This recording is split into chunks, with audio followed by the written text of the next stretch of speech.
And welcome to today's live stream developer update. What's wrong? Yeah, it should be. Hi, everyone. Just hold on a second. Yeah. Oh, there it is. So it's gonna be one of it. Would it be a Jaeger development stream if everything worked right immediately as soon as we started up the stream? I don't think so. Also, did someone just say double audio? What's the... Is that... Can we get confirmation? Is that actual double audio or is it normal? Mic is muted. Triple audio? You guys. Audio fine. Okay. Okay? Are we actually on? Can you see us? Okay. One second.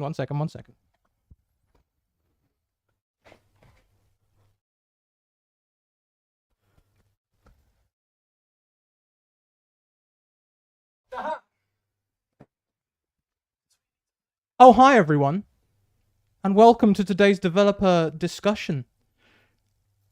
Was that casual enough? Are we casual? So, first of all, new things today. Today we are looking at both Twitch chat, YouTube chat, and Steam chat. Admittedly, YouTube and Steam are a little small, so if you see us squinting, we're probably reading you guys. But we are here. We are visual, we are audible, and it's a good start. Today's stream is all about giving a fair chance to everyone. The main things we will be going through today are the recent update where we talked about how things are going to change for the Cycle Frontier post-season 3 launch. And we will be talking with our lead producer, Matt Lightfoot, about that. Matt, do you want to give yourself a quick intro there? Absolutely. Pleasure to meet you all. So I'm Matt, I'm the lead producer here on The Cycle. I joined Jaeger in November, and I've worked on previous titles like DayZ, Arma 3, Star Citizen, Fable, and yeah, recently an unannounced title by Gunzilla Games. There we go. We'll be talking with Matt all about the recent update. He was in a recent dev update video, so we'll be talking about that. We'll also be talking with him a little bit later about matchmaking. Next up is a face that some of you already know. Later we'll also be talking about a thing called free loadout runs with our favorite game designer, Rumble. Hi, which camera is it? This one here, yeah. Hi everyone, my name is Mando, but everyone just calls me Rumble in the community. I'm game designer on the activities team. I'm not going to talk about the games I worked on before this because they're much less impressive than his portfolio. Anyway, I work on The Cycle now. Let's just stick to that. Lots of Rumble fans in the chat, as always. So before we get started and start on the dev updates, let's start with one of our latest promotions. Some of you may have already seen from our news posts earlier today, especially those of you who have signed up to the newsletter on thecycle.game. Where you can get all the information first, but we are giving away the Fortuna Survivor DLC, the starter pack, for free at the moment. If someone types !Survivor into the chat, we'll find out if the YouTube chat is also working with that command. I hope so. I can see it's working on Twitch already. We just set this up for the first time on YouTube today. Maybe if someone puts !Survivor in there, we might see it. So let's hope so. Head on over there, pick up the game. If you've already purchased it, I think it pretty much goes for saying that we won't be doing it again. But you can, if you have some new friends or anyone who wants to come and join the game, or if you are also a new player, you can go and pick that up for free. It's actually also my favorite starter pack. If you guys see me running around Fortuna 3, you'll see me in the Leafman helmet. I've forgotten the external name of the streamer. Primetime body, wearing all of the Survivor kit goodies: the leather jacket, the brown leather trench coat, the golden chainmail gloves, which do show up while you're holding your guns as well. So that's always fun. And also the Survivor boots. There's also a knife in there as well, and 250 Aurum, so go and check it out.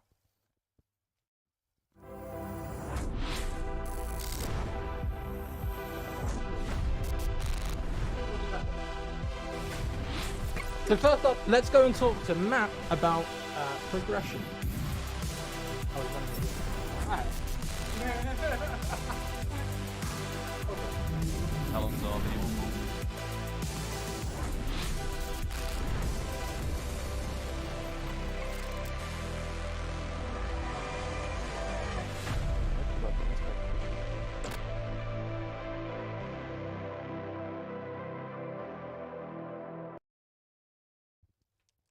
Go and check it out now. So, first up, let's talk to Matt Lightfoot about all things progression. Absolutely. So as you all saw in our dev update, after the end of Season 2, there will be no more wipes. The key to this is that we want to make sure that everyone's progression matters and that we have a long time play for those of you that can only put in a few hours every day or every week, and that you're able to reach some of the awesome endgame content that we have on Fortuna. And we also want to make sure that everyone's got a level playing field in Season 3 to be able to start from the ground up as you progress through the campaigns, as you slowly get to mining drills and some of the really coolest guns. This means that we're also going to have to rebalance the economy so that it's got longevity and that, you don't just have one person with a big stash full of brutes. So we're making some sweeping economy changes to make sure that, it's much, much harder to be able to stack your stash full of good swag, but also that we're going to be revisiting some of the campaign elements and some of the campaign rewards that Rumble's been working on. And also we want to make sure that you guys enjoy the end game and that there's content that you can keep coming back to. Straight away, I see people saying Brutes 5 mil pogs in the chat. At least. At least, yeah. We accept bribes. There you go. If you can find Matt Lightfoot on Twitch and friend him, maybe he will accept bribes. So let's delve into some of these topics that we've just talked about. So economy rebalance, what does that mean in terms of our game? So what this means is really that we need to make sure that not only can you just, we want to stop people from rushing through it. Obviously, there is always going to be a race because there's just something awesome about being the first to something and being able to achieve it first. And I'd like to see who that's going to be in Season 3. But also we want to make sure that not only can you get to these things and that you can race, but that race lasts more than just a couple of days. So with this, part of it is being able to spread out the long-term rewards and also not only adding a higher cost to obtain the endgame gear, but also being able to have a higher cost to being able to run it as well. Right now, it's very, very cheap to be able to, stack your brute full of light ammo, and it's one of the cheapest ammos, so of course you're going to go in with 1,000 rounds, because why wouldn't you? It's only 1,000k marks. So it's also making sure that there is a cost to being able to run that high-end gear, and that there's gear sinks, so that we don't have inflation gear. Inflation of gear. Inflation of gear, yeah, of course. Because I know we all watch Twitch. We've all seen those streamers who have like 4 rows of brutes, 1 row of smart mesh, like just everything you can think of. I mean, of course, as you said, someone's going to win the race first, and I can think of a couple of names, maybe even some that I've seen in chat, that may be there in a short amount of time. But for the average Joe, I guess, what kind of how long are we hoping to keep them invested in that race? So it really depends, because obviously, speaking to some of the streamers that I've seen in the chat already, some of our players are playing 5-6 hours a night, and obviously that's great, right? And you're going to get through it 5 or 6 times faster than someone that's playing 1 hour a night. And that means that the time that it's going to take you to get through the content is going to vary wildly, depending on how much you play, and also how good you are. If you're a proper Chad and you are, a real hardcore PvPer, that's damn good and you've got the skills to be able to back that up, then you're going to be done better than someone that's a bit of a Care Bear. And also, we want to make sure that... You can just say my name, it's fine. I love you, really. But we also want to make sure that there's repeatable content for the people that are able to get there and that there's long-term appeal for the people that can rush it. On top of that, also, one of the things that we talked about in the dev update is also the optional wiping. So this is something that we're currently investigating, and we're looking into lots of different options of what this looks like for us. There's other games that we can look at that have, examples of leagues, or the option to be able to wipe whenever you want, or, a mix of the two where you could have seasonal prospectors. But we've not decided on a hard course of action yet. We're still kind of evaluating what this looks like for the cycle and what's going to be best for our player base. We don't just want to copy another game, we want to be unique, so that we can be the best. I feel like we just entered some kind of like army ad for a second Yeah, there, you know, a bit like too like motivational. yeah, yeah. We will be the best, and you know, I think why not at the end of the day? Why not? We're gonna play. We play to win. It's Pokemon theme song right there. Snuck that one by me. So making end game gear harder to obtain. Yep. We've said about making it like more expensive, introducing syncs. Is there anything else that might be going on here? What's to stop Giga Chad Rumble just, I don't know, doing his first game and just killing someone with a karma and then, I don't know, going from there? So, I mean, first of all, is you're looking, you know, when we just talk about increasing the cost, there's not necessarily just increasing the Kmart cost. There's other ways that you know, other costs that we can add to the weapons on acquisition. I don't want to go into too many details there because partly it'd ruin the surprise. Secondly, is I'm sure that a game designer would be running from their apartment now to, you know, hit me with a dart gun. But also, we want to make sure that, you know, that there is a high cost to acquisition so that you have to work for it. And those top end guns, they feel great because you worked hard for them. You know, we were talking earlier today, right, is the peaks and troughs of gameplay and like, as we'll get onto later, matchmaking, is we want to make sure that you have a great time, but also that you know, sometimes you're going to have a rough round so that you enjoy the peak times better as well. And when we're talking about like brutes or hammers or, you know, the Zeus cannon, like these sorts of items, you should really have to work hard for. So that when you're dropping in, you're like, oh, that's pricey. Do I really want to risk it? And then when you drop in and you hear that it's just chaos and it's like a war zone around you, you're like, oh, I'm not going to go for this. I'm going to go straight to extract so I can keep my cool gear. And so I guess is the goal then to keep that feeling all the way through to end game? Because I mean, at the moment, our end game is very much PvP, right? Yep. So the goal then would be to change that so that end gamers are maybe a little more cautious.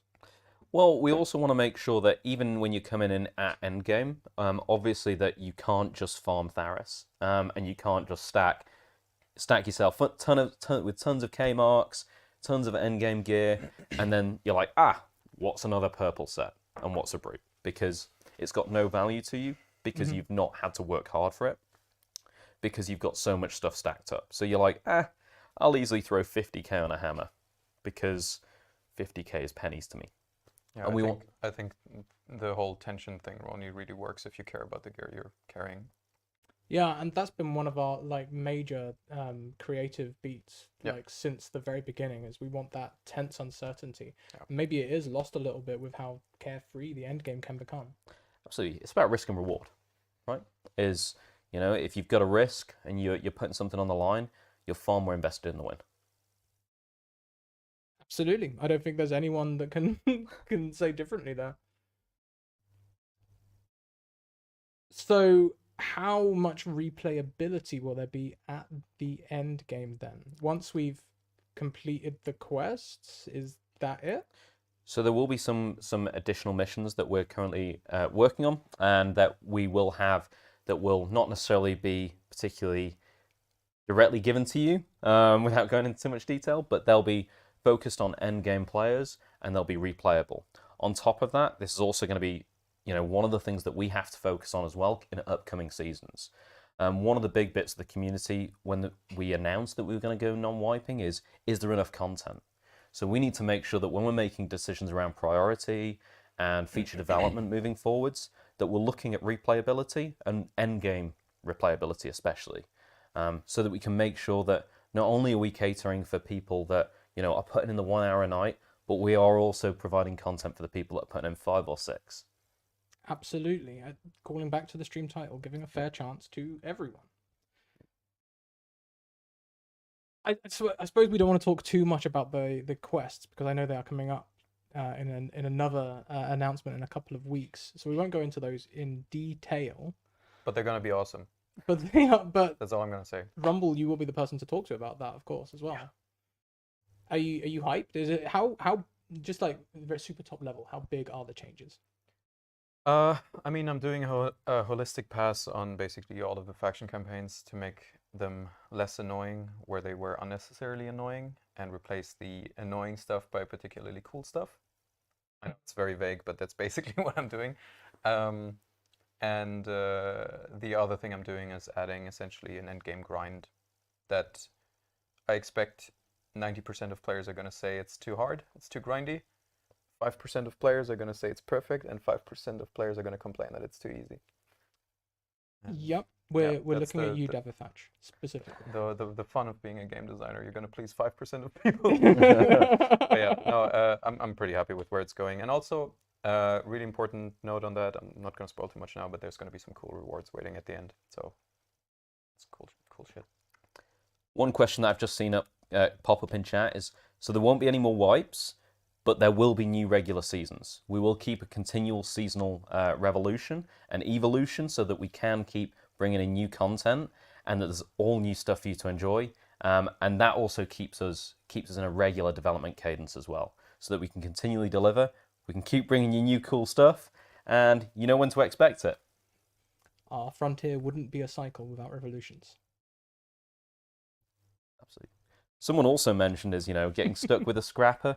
I think the chap said he was a working dad. That's exactly what we want to make. Is, we're saying making it fair for everyone. Someone that has a lot of things in their life, we want to make it so that you can play the cool stuff, so that you're not tied to a 3-6 month season, and that you can get to the advocates, the hammers, the brutes.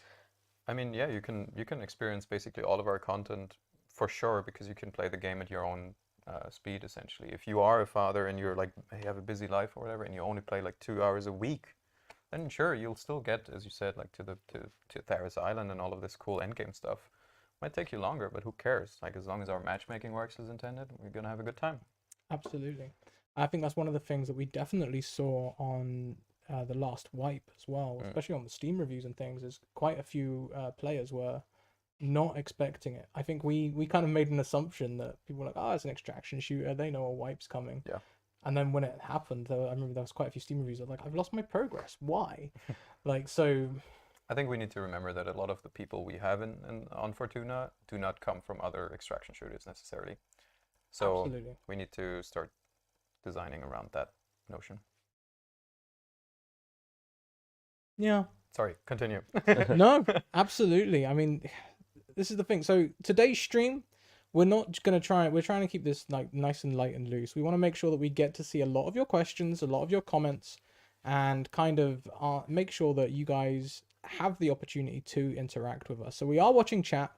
We all have it on here. Even if Afflict just says can't, that's, it would be can't if you put an apostrophe in it, but that's fine. So I can see people asking about other things though, about like the new guns, for example. We won't be talking about those just yet. If you head over to our website, you can see the roadmap there, or if someone put exclamation mark, I think the command is S3, you'll get a link there which takes you to the news post, and that will show you all of our roadmap beats on the way. So today we'll be focusing on the few things, progression, MMR, and free loadout runs, specifically looking at progression right now. Corabry asks, what about a barter system, some kind of in-game trade? Something we've opposed for a long time. Is that something we're going to be relooking into? So I'm actually going to go a little bit off the reservation here, because someone did also raise a really good question about cheaters. And about, what are we going to do to tackle cheaters? With a non-wipe economy, obviously there's higher stakes. So, as I mentioned at the start, I've worked in DayZ, Arma 3, Star Citizen, and here at Jaeger on the cycle, we do more than any of the previous titles I've ever worked on to tackle cheaters. I can't go into all of the details, but I can guarantee you that we're doing everything that we can and more. And when you look at the metrics, we also have a lot of cool tools to be able to report in-game cheaters. When you've died, you can be able to notify us, and we're able to look into that and compare that with our statistics. On top of that, we're the only game that I'm aware of that also has cheater compensation that's automated. And, we want to really significantly reduce the impact of cheaters and also mitigate them and tackle them at the source. And, we have a multi-pronged approach to it, which is, I think most of you know about Battleye already. That was on DayZ, right? And it was very effective there. It's also been used in other titles like Rainbow Six, We've got a couple of other methods that are obfuscated intentionally, that aren't necessarily visible, but it means that we hit a significant amount of cheaters. We also have the protected matchmaking as well, which means that, you know, in unprotected matchmaking, you're going to see all of the cheaters, but in protected matchmaking, there might be one or two. And I think the average amount of time from them getting into it to us catching them is about 8 games. So we've got a pretty good turnaround on being able to tackle cheaters as well. Sorry, Awesome. back No, to your barter question. Yeah, back. I can comment on the barter thing. Yeah, sure. So depends on whether you mean between players or whether players will be able to like use items to barter for things from an NPC in station, because those are two different mechanics.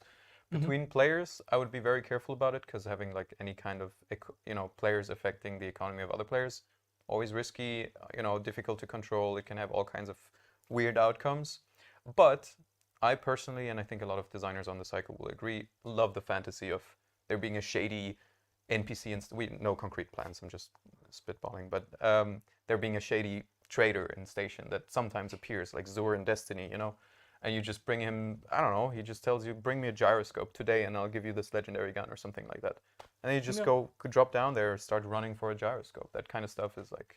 Maybe inspiration for future quests or something like that? Yeah, I have some plans that I cannot reveal here, but yeah, all I'm saying is that kind of stuff we're totally considering, and we will totally do things in that direction. Also because it's a cool endgame sync for materials, right? Because we don't want to, especially in a non-wiping game, we don't want players sitting around on a stash full of a ton of materials, like expensive materials. So yeah, that kind of bartering, cool. Bartering between players, well, we'll see. For now, not see a huge need for it. Absolutely. I just saw another question which was very in line with the progression topic, and that was, will we see, with the new changes to the economy balancing, will we see more variety of guns? And how I'm interpreting that, at least, is, does it mean that maybe the AR-55 will be more relevant for longer before we start seeing bulldogs and manticores appearing, or will it still be quite mixed, do we think? Short answer is yes. We have talked about the greater variance in weapons. We want to make sure that, obviously, because we want to elongate the economy, we need to be able to fill in the gaps, and that we can add additional steps into the gear progression.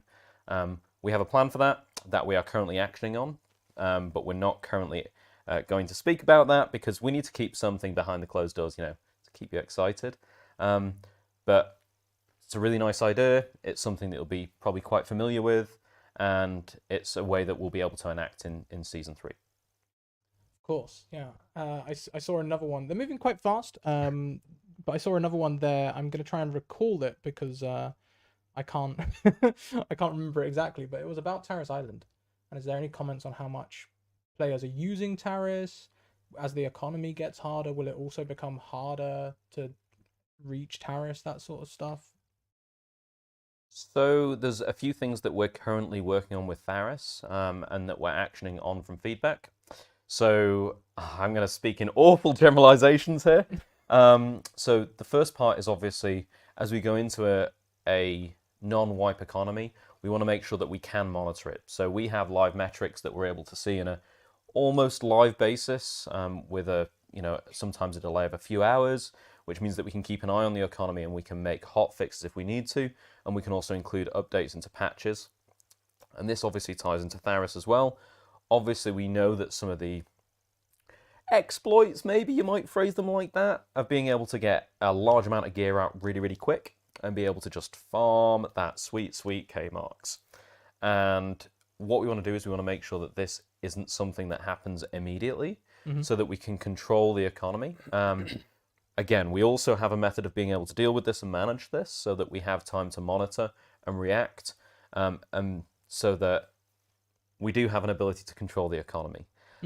We also have some quality of life improvements that will be coming into Tharis as well, hopefully, in Season 3. So how much do you feel like maybe the focus has changed?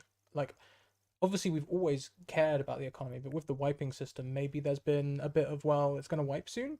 Do you feel like maybe there's more focus on keeping the economy? How much is that change like? It's huge. Mm. Is the short answer. So obviously, with our previous seasons, all of our economy is tied to a seasonal wipe. So it's like, oh, okay, the worst thing that's going to happen is it's going to be quite bad for a few months. Mm-hmm. Now it's going to be quite bad forever, unless we make. Just quote that. Just Yeah. clip that. Cut everything else out. Yeah, with that face. That's the theme of our next season. It's going to be bad forever. Yeah. But we also want to make sure that we get it right and we get it to a point where we can build on it and we can change. But also it means that we really have to care about that long-term progression and those intermediate steps towards it. So with these initial steps that we're going to be doing for balancing, this is going to be taking us some of the way there. And this will also feed into Season 4, Season 5, Season 6 changes as well. As I said before, right, is part of this is going to be a constant iterative do something, observe, react, and respond so that we can make sure that we can always control it. Because, I mean, we're only human. At some point, we are going to get something wrong. At that point, we'll hold our hands up, admit it, and we'll fix it. We'll do that in fairly short order so that we don't balk the economy.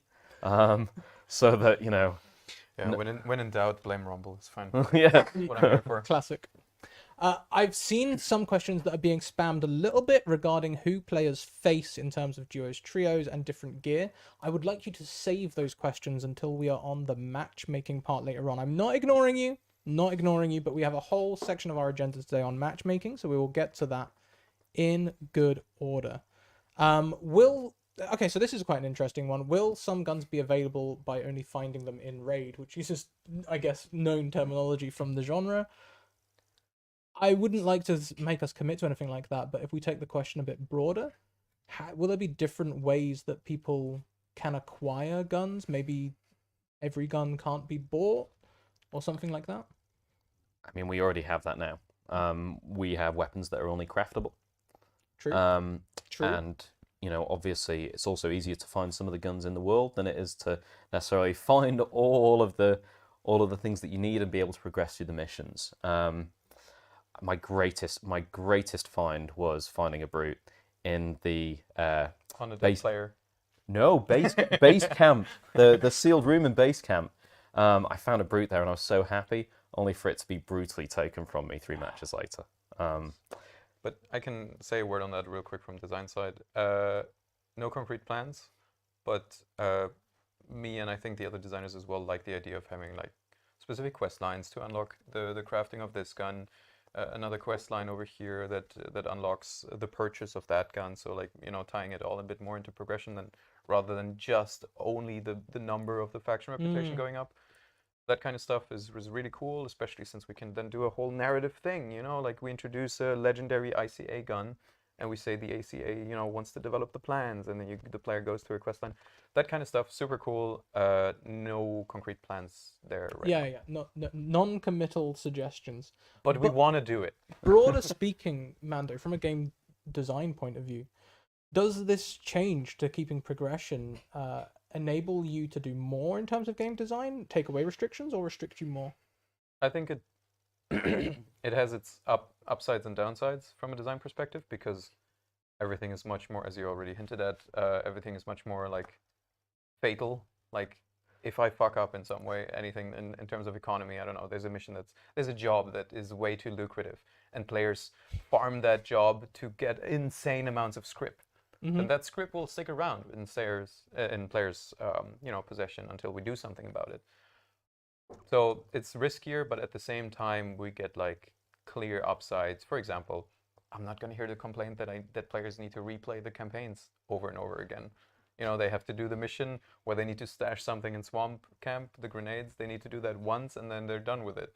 That kind of stuff's cool. Just once? Is that mission just once these days? Unless I'm at an endgame quest line that is just stashing thousands of grenades. And no, but it has clear upsides as well. It gives us cool possibilities. Like I think, for example, from a design perspective, just on a personal note, I think really, really good events are going to be more important, like even more than before, to keep players coming back. And I think expanding the sandboxiness of Fortuna and adding new puzzle pieces is going to be more and more important to keep it replayable. All of that stuff. Yeah, and that's a really good point actually. Is that of course this is not just about making it fair for everyone. Kind of includes that kind of accessibility, I suppose. For sure. And so I guess it almost shifts the focus from a new thing in the campaigns or something to something that everyone can enjoy. Would you say that's right? Yeah, and also I don't have to worry about what's feasible within a wipe. I can make a campaign that's 500 hours long. Why not? I mean, don't tempt me, but The scope. The scope. No. Time is easy. Just kill 10,000 marauders, and we got infinite. But like, Producer happy. easy. No, but like Steam achievement. making good campaigns for 500. Yeah, of course. in theory. But yeah. So at the same time, I would say it adds new dangers and new risks to the design, but it also gives us cool new possibilities. Yeah, I see some people asking about like pool poker mini games for the bar. I feel like that's something that's been asked a lot, but in the terms of priorities, Can I just tease like really annoyingly for 1 second? I had a conversation about something like that today, and I'll see what's possible for season 3. No promises. I'll see what's possible. That's almost too much of a promise already. It's not related to pool specifically, but cool. I saw things. someone else asking about the insurance, and I suppose that's another aspect of balancing economy and progression that might change. Absolutely. So, I was speaking to someone in Discord, and there's tons of economy ways to abuse the insurance system and be able to, really cheese it so that you don't have any massive problems. And there are ways that we can balance that are slightly cruel.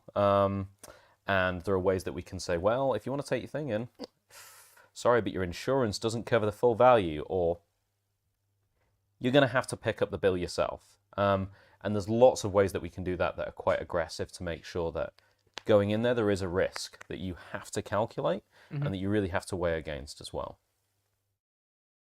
I'm completely distracted. How much did that pick up? Did we pick up Rumble's little knuckle crack there? Oh, I'm sorry. It was like right next to your microphone. I'm hoping that everyone. I'm hoping that there's people in chat going. I'm sorry. Apologies. No, it's all good. It's all good. Yeah, it totally picked up. Oh, this is going great. No, yeah, 100%. Hang on a minute. Let's squint in for a second and have a quick look at YouTube and catch up here. Somewhere else with a different chat. No, Oscar Rivera. We are looking at this chat. It's just unfortunately we can't make the chat bigger, so we do have to do a bit of a lean in. Will we be able to craft normal guns? At the moment, you cannot craft the normal guns. Mm-hmm. That is not to say at some point in the future you might not. It's not currently something we're prioritizing because we think there's bigger wins that we can make for you guys, the players, with our time. That is a nice idea. Also would fit into the barter dude that I mentioned. Barter person. And just for anyone, like I saw someone saying, what is normal guns? I guess what we're saying is they're not legendary. Currently only legendaries can be crafted? Only legendary guns are crafted. All the other ones are unlocked through faction progression and then just purchased in the faction shops. For now. Mm-hmm. TM. Yeah, there's actually quite a lot of interest about that. Maybe that's something that we should talk about after the stream. It's an interesting one. It's an interesting one. Let's have another look. I just saw one about the Aurum generator. We have no plans to remove it at all. One of the things that came back, I really enjoy playing the game and speaking to people with no one knowing who I am. And one of the things that one of the random people I was playing with really called out is that we are one of the few games that gives you premium currency for free, passively. And that's one of the things that draws people back. And we don't want to remove that. It's special. And we want to make sure that it also rewards you for coming back and investing time and coming getting it. So we are not currently going to remove the Aurum generator. No one has ever discussed that with me. And that is not something that I would personally support. Although I do love the idea of adding small amounts of Aurum just for campaign progression. Because it's a one-time thing anyway. So if you get like 5 Aurum for completing a campaign mission, why not? At the end of the campaigns, you can buy a skin. Congrats. Yeah, again, that sounds like it's almost freeing you up to be more generous with the campaigns.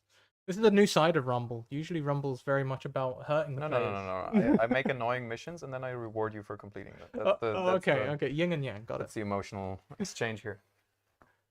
Okay, so I saw some things from YouTube as well. I took a really long squint in and took away a couple of comments. First of all, the person, Moenfels, save your question for later. We will be touching on matchmaking a little later in the stream. Captain Ed Mercer, quick shout out for you. I've seen you creating a load of YouTube content recently, so thank you for that. I'd love to see an application for the creator program there, actually. So do get in charge.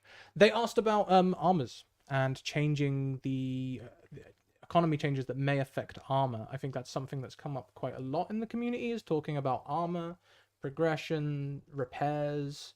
Can we expect changes?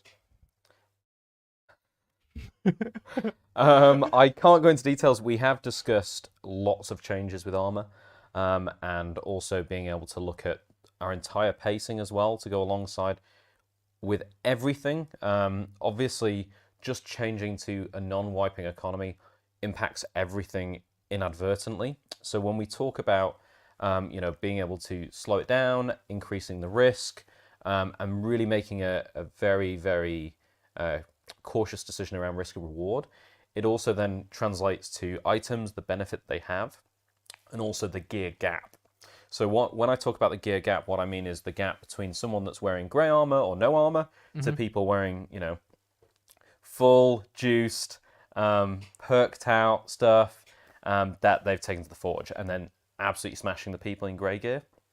And how big is that gap, and how much can you bridge that gap with skill?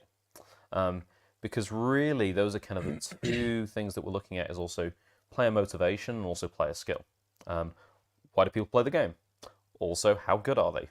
You could have somebody that loves PvP, is not that great at it, but enjoys it. And at some point, we all want to punch down. Equally, you could have somebody that's a bit of a Care Bear, but a really good player. And we want to make sure that everybody can get some of what they want, but also we still have those tense situations. So we have talked about it, but no specifics at this time, and I wouldn't... I'm going to use my constitutional rights to plead silence. Okay. Yep. One of my favorite things so far about you joining us on stream, Matt, is the term Care Bear.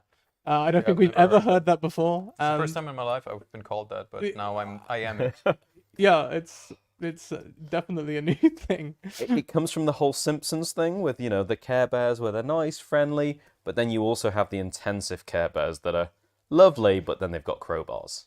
Oh, that sounds like me. Like, I don't know. Intensive Care Bears sounds like a hospital bear or something. I don't know. That's yep. We'll be talking more on matchmaking later. A little sneak peek there, but we'll be talking more about that. Can you just scroll up on Twitch chat for just a second there? Yeah, a little bit more, a little bit more. There it is.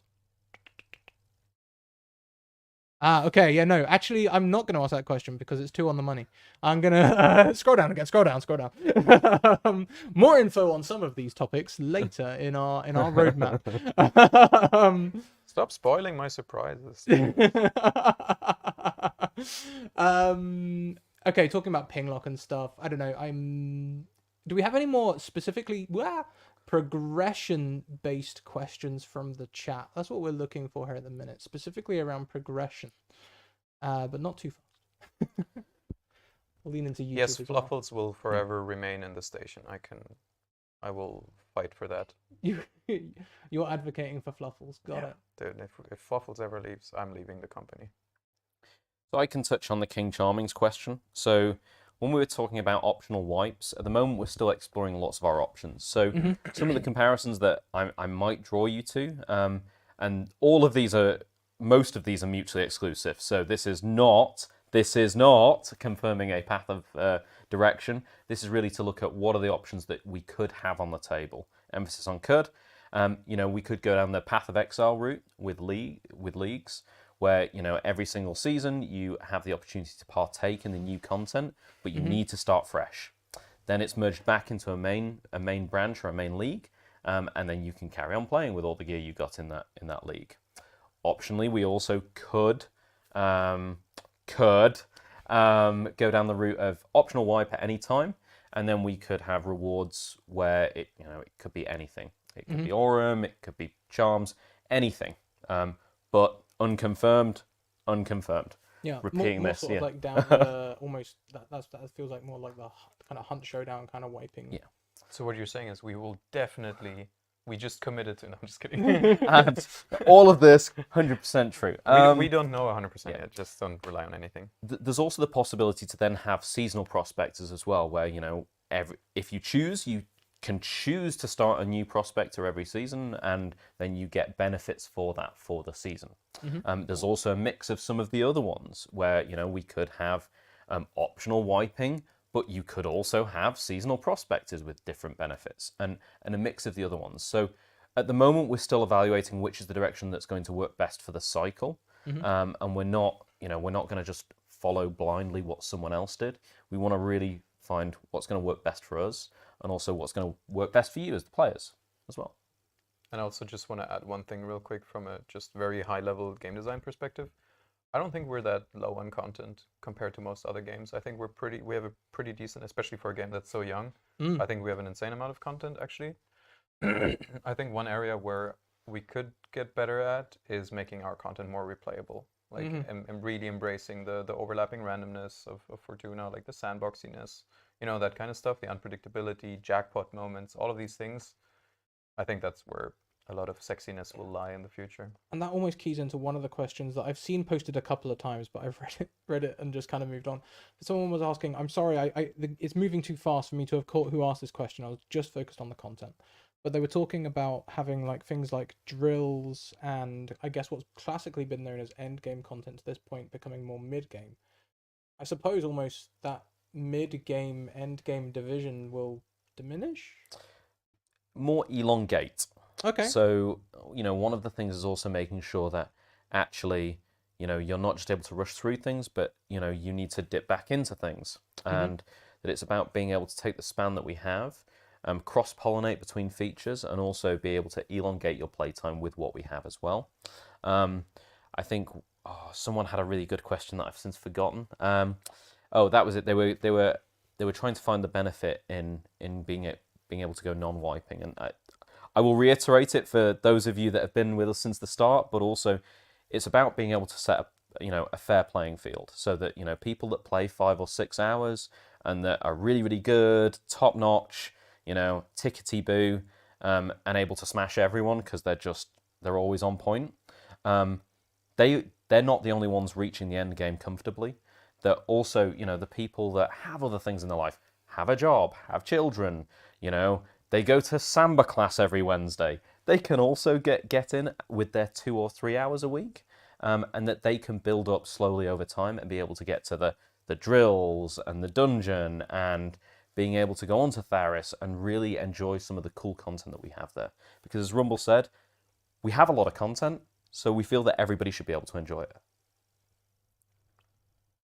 I mean, that just makes tons of sense to me, honestly. Like, as we said, the theme of today's stream is talking about how these changes are giving a fair chance to everyone. And I definitely like what we're alluding to here, that the quests will become more relevant to everyone, not just people who are just starting, but also dipping back and forth. And not just quests. We can add new progression tracks anytime. We can still say we have seasonal stuff that wipes. We can still do something like Fortuna Pass levels. Fortuna Pass levels are technically a progression track that wipes every season. We can add any kind of design importance to that we want. We can give you access to new stuff based on Fortuna Pass level if that's something that players want. We still have, all the possibilities in the world. All we're doing is essentially making it nicer for players that can't grind 12 hours a day. Yeah, I think that was one of the quotes that I saw a while back. Someone was passing on the idea that it's not necessarily making the game easier. It's not allowing more people to experience the game. Yeah, absolutely. It's removing some pressure. Essentially, that's all. Absolutely. Let's take another look at chat here. Okay, so will the changes this person here asking about K marks, key cards, and things? Will the economy balancing also affect those currently? I mean, the question there was about like quality of life and their stash, in the stash and the inventory. And yeah, we will improve all of this stuff. Like the game is just we're just getting started with the game in a way. We still have a ton of stuff on our plate, a ton of quality of life improvements. I would love an extra little keycard pouch in the inventory. I would love a little mission item pouch. All of that stuff. Just keep the feedback coming. We will, if it's really something that the broad player base wants, we're totally down to try out everything. I'm seeing as well over in YouTube chat, there's people who are offering lots of great ideas. I'm not sure if there's anything really here that we can talk about on stream, but I would like to highlight that we do take a lot of these ideas away and value your feedback very much. So please do keep giving them. I see lots of suggestions, very specific, too specific for us to touch on, but Absolutely. So I think one of the things is also to circle back on why have we gone non-wiping. absolutely. And, this is also to make sure that we are reorientating the project always on what our core vision is. So that we're always focused on making what we want the cycle to be. Absolutely. And we want the cycle to be an accessible extraction shooter, right? And we want it so that, the people that have put in the chat that have challenges reaching the end game in a season can do that. Mm-hmm. And we also want to make sure that those that do want to put 10 hours a day in and absolutely smash it every evening also have a play style as well and a game loop here as well. And we want to make sure that we're providing that opportunity. And that will also come into some of the changes. We'll touch on this a bit more with the free loadout feature that you're going to speak about, and also matchmaking is one of the goals that we're looking at with season 3 is being able to make the cycle slightly more hospitable to new players. I've seen a couple of questions and statements in the chat about making sure that we're pulling in new players, and I'll touch on some numbers about that, about the matchmaking, but we want to make sure that we're also making it so that Fortuna is a welcoming place that's easy to get into, hard to master, and that you can feel the risk and reward of it. I think it should depend on the map more. But even the core functionality of features, right? Yeah, quality of life wise, I totally agree. Like I wouldn't necessarily say Fortuna should be a nice place. The cycle should be a nice game to get into. Should be full of quality of life. I think as soon as you're on Fortuna, we need to really, get to that vision of it's a dangerous alien planet. Maybe not from the first minute, but we need to get to that at some point. Absolutely. I mean, and this isn't a change. This has always been our kind of vision, right? An accessible, intense shooter. Yeah. So yeah, I suppose these changes help us approach that even more, as every change has done, really. 100%. Absolutely. But it's also, I would agree with the statement, we want to make it feel dangerous, but we don't want to punch someone in the face the minute they drop down.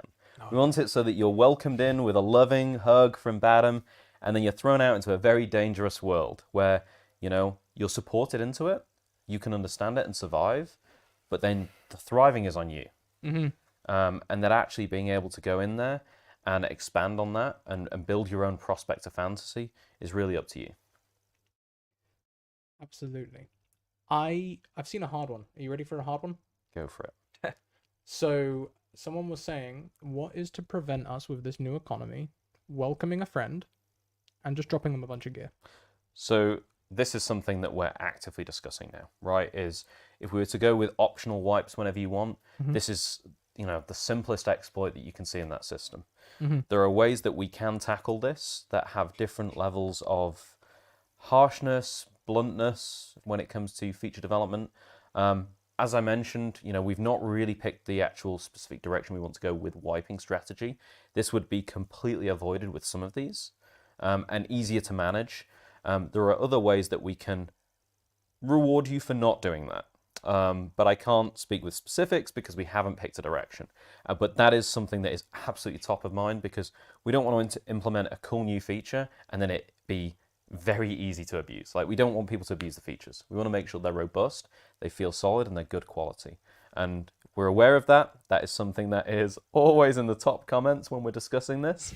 And we will make sure that we have a counter to it. Absolutely. And we're not the first people to solve that problem either. I can think of plenty of other games where I've had high-level friends who are like, hey, come and join me, and I felt no benefit by being from them. In fact, sometimes I felt like it's worse to be with them. So Most of the times it's worse. yeah, most of the time. I see we're being pinged in YouTube chat. With all right, Ducker. Leave it out, mate. Make new map playable without completing challenges all over again. Well, yeah, I think that that ties in exactly to this like wiping system, right? Is I guess once we've got rid of the wipes. I mean, is this true? Would there wouldn't be a new seasonal lock for Faris for any reason, or once you've unlocked it, or is that something that we could revise? So this is where we have the full array of options. Okay. Strat and I were talking earlier about comparing the in-game economy to a real economy. Mm-hmm. Many countries are very limited on the economy tools that they have open to them with the video game because we control it. We also want to make sure that it's a fun experience and we've got lots of tools. And if we find that actually each season we want to support our new mechanics by being able to lock a map, temporarily, make it cost to enter it, all sorts of different tools, they're all available to us. So I don't want to rule anything out because I also don't know the features that we're specifically going to tackle 18 months from now. So I wouldn't want to close the door, but also that's not currently the direction that we're looking at as a recurring theme. Yeah, of course, and I think that's also something to kind of. I guess it's very easy to get lost thinking about just like season 3 to season 4. Like what's happening now, but actually, yeah, I suppose this whole change represents a need to think longer. Yeah, there's so many good ideas in chat. I would love to talk about all of them. It's breaking my heart right now. It is the worst, isn't it? When you see a really good idea and you're like, oh, that'd be awesome to talk about, but we shouldn't. Like, I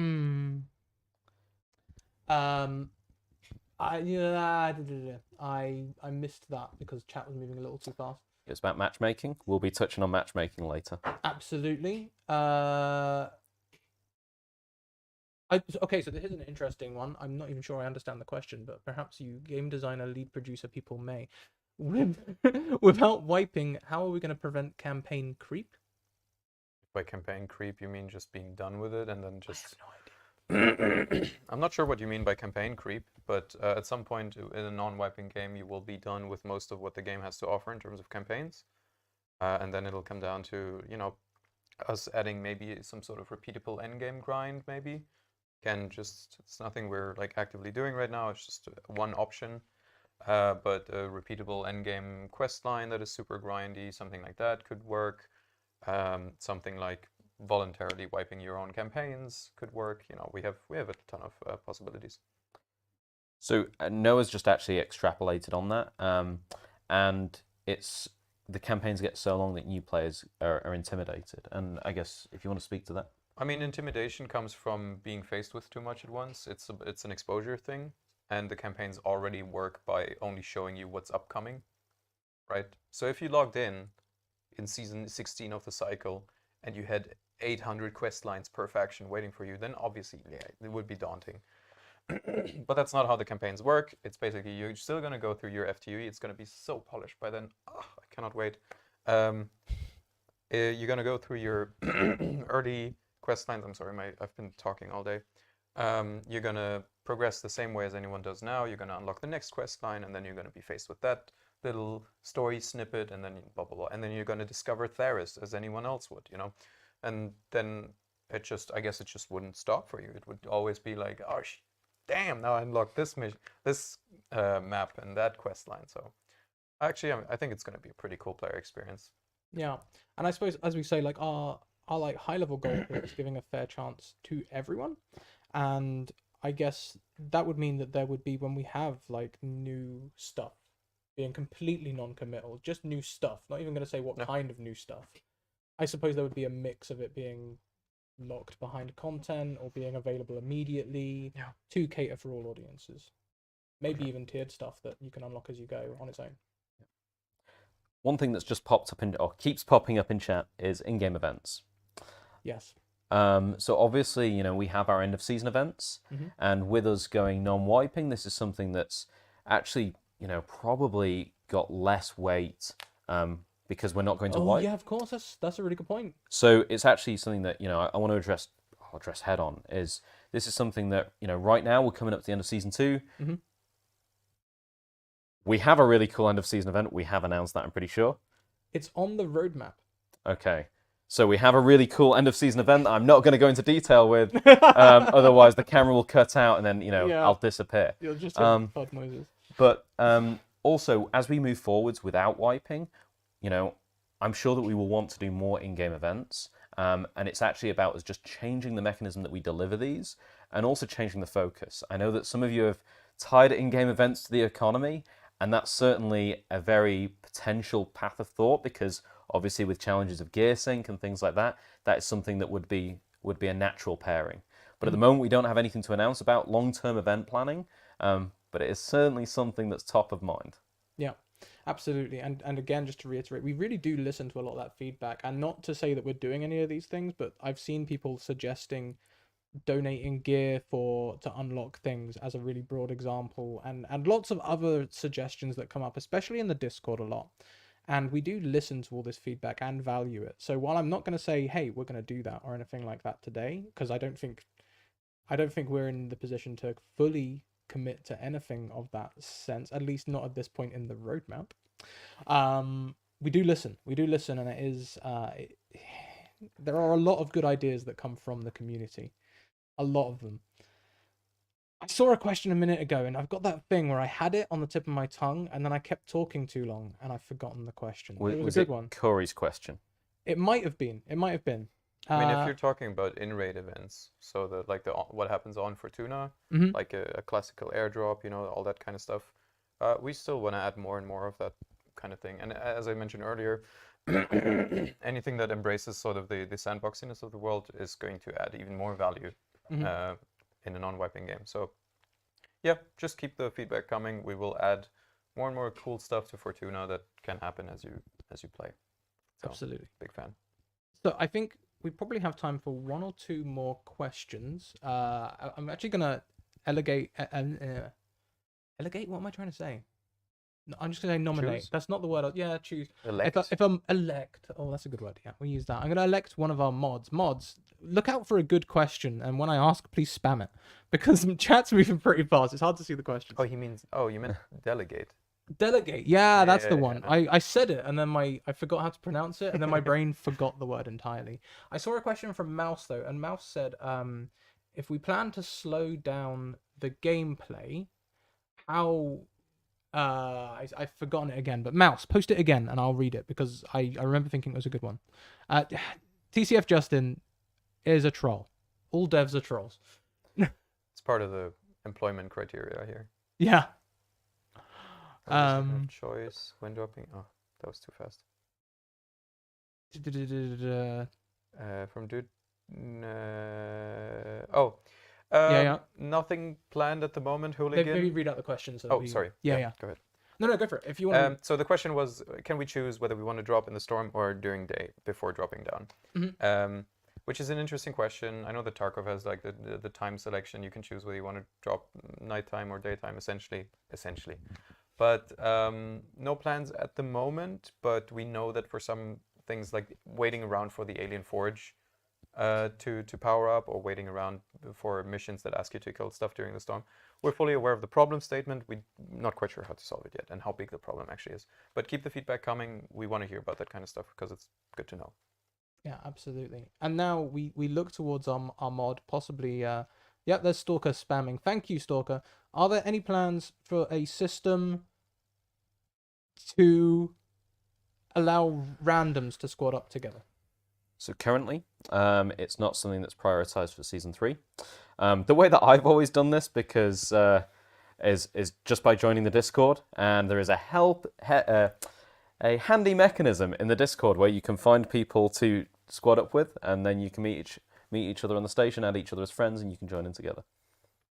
So, but we had that conversation back originally when we designed like the squad play and the cycle, and the reason we didn't have it like early on is that the cycle is so much about individual goals that, squatting up with randoms might get a little bit weird here and there. Like, let's say I squat up with a random in station and I just want to pick bright caps in the forest, and they just want to PvP and chase other players. You know, it gets weird quickly, but we know that more social glue is needed, and we totally want to look into something like clans and I don't know, more a social board or stuff like that in the future, potentially someday. But yeah, keep the feedback coming. It's always good to know. Yeah, absolutely. Always keep the feedback coming. We really do appreciate it. I think that's where we're going to about start switching off of the progression talk. We will have more questions and answers later on in the stream. And I see questions that relate to MMR. We'll also be touching on MMR later as well. So we will be touching on all of these things. It's we may also have to make the Twitch chat a little smaller so we can see more questions at once, perhaps. Because there's you're all popping off. It's exciting, thank you. But you're about at an 11. We need you at an 8. No, we need you at a 20. Keep going. Rumble wants you at a 20. Hell there we yeah. go. Everyone just spam for Rumble, please. Just spam some Rumble love. Meanwhile, while you are spamming the Rumble love, how about we give you something to spam? !Survivor is the chat command to see all about the current free giveaway we are doing for the Fortuna Survivor DLC. Included in this DLC are the Survivor outfit set and the Survivor knife, alongside 250 Aurum. The outfit is actually my personal outfit of choice on and I'm not saying that just like a salesman does. It's actually the one I wear. You say that every single time. Yeah, but this time it's actually true. If we loaded up my character right now and played it on stream, it is a night. Oh, nice outfit. yeah, I'm literally wearing the brown leather trench coat, the golden chainmail bracer gloves. I actually realized as I was writing up the notes for this stream that these were all the ones in that starter pack, and I was like, nice. oh, these are my favorites. So !Survivor, it's the free giveaway is available on Steam and Epic. You should be able to find both. I don't think the commands are working on YouTube. So Justin, I see you over there. If you could do us a huge favor and copy and paste the command across, that would be incredible. So that everyone can take a good old look at it. The giveaway will be running from the 25th until the 7th of February. It'll be ending at 7 p.m. European time, which is 1 p.m. Eastern. You can translate from there to the other time zones, I hope. And it'll be done then. So go and take a look. If you wanted to learn about this first, you could have. I'm sorry, I just read something that I should not have read. I'm sorry. I thought you were laughing at like No, I was no, kind of stumbling at my words and I was like, Rumble's laughing at me. No, if you want to get the news first, consider signing up for our newsletter. Head over to thecycle.game, scroll down a little bit, and you will find a registration form where you can sign up to our newsletter. Not only will you get all of the information and news first, we also occasionally do things like giveaways. The latest one was in the Frosty Frontier Festival, where we gave away some codes for in-game items, and those sorts of things can be exclusive to the newsletter, so go ahead and sign up. Also, if you are not already, today we are live on Twitch, YouTube, and Steam. I hope you all already have the Steam page on your thing. We do have the Steam chat open as well. Currently, there's crickets over there, so if anyone wants to show some love in the Steam chat, we'd love to hear from you. Also, check out the YouTube. Check out our other social medias as well, including Twitter, Instagram, and Reddit, all of which have their own commands. Under ! Twitter, ! Reddit, and ! Instagram. I should probably make one that's just socials. Yeah, and I just think posts socials would be everything. super. Yeah, next time we'll do that. People are asking for the Vivid Brute, of course, as always. No promises or denials or anything there today. The last thing I want to touch on before we move on to our next thing is the creator program. I've seen some people today who have been creating content recently but haven't put an application in to the creator program. We've recently reworked the creator program so that now we keep our most active creators at the top of our priorities, making sure that we can give them the most exclusive rewards and be generous with those rewards as well. Last month, we literally just gave away a bunch of Aurum rewards to all of last month's creators. We are currently processing the applications for the next month, and you should head on over and sign up. especially on YouTube. If you're a YouTube creator, go ahead and sign up. We would love to see more YouTubers in our pool. So head on over. And there was something else that I was going to say about the creator program, but I think you wanted to say that creators get a vivid brute skin after a year of being loyal to us. After a year of being Yeah. loyal. Wow. Yeah. Wow. That's Rumble's funding that one, I think. That's got Okay. nothing to do with me. I have seen certain people who are having hashtags made in the applications. I won't make any comment though. No comments whatsoever. Next up on our agenda is free loadout runs, and we have a little asset to show you first. So we will see you after the video. The Cycle Frontier is a game about high risk versus high reward. But what if you could play without risking your own gear? Since everyone loves free stuff, we present to you free loadout runs. Drop down to the surface with free basic gear provided by one of the 3 factions. Explore, fight, and loot to your heart's content. As long as you evac successfully, you keep the free gear and everything you found along the way. To access this, head to the drop terminal, select a map, and choose your free loadout. These loadouts are randomized from common to blue rarity. The factions are feeling charitable for once, just don't expect them to be too generous. This feature will be available multiple times a day with a cooldown timer. Free loadout runs give you a chance to test new guns, attachments, and gear, and keep everything. Plus, no losses if you do get shot in the face. All this and more, coming in Season 3 on March 29.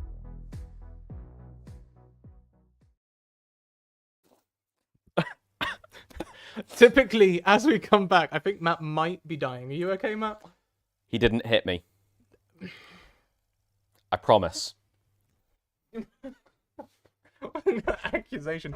Where is Rumble? Rumble is Rumble never left. You didn't see anything. Rumble's right there. As we touch on the free loadout run. Too much Bavarian tea. Indeed. Welcome back, Rumble. Hello. We just saw a short asset about the free loadout runs. Do you want to give us a quick rundown? Do you want a second to breathe first? No, I'm Okay. fine. So free loadout runs. Yeah.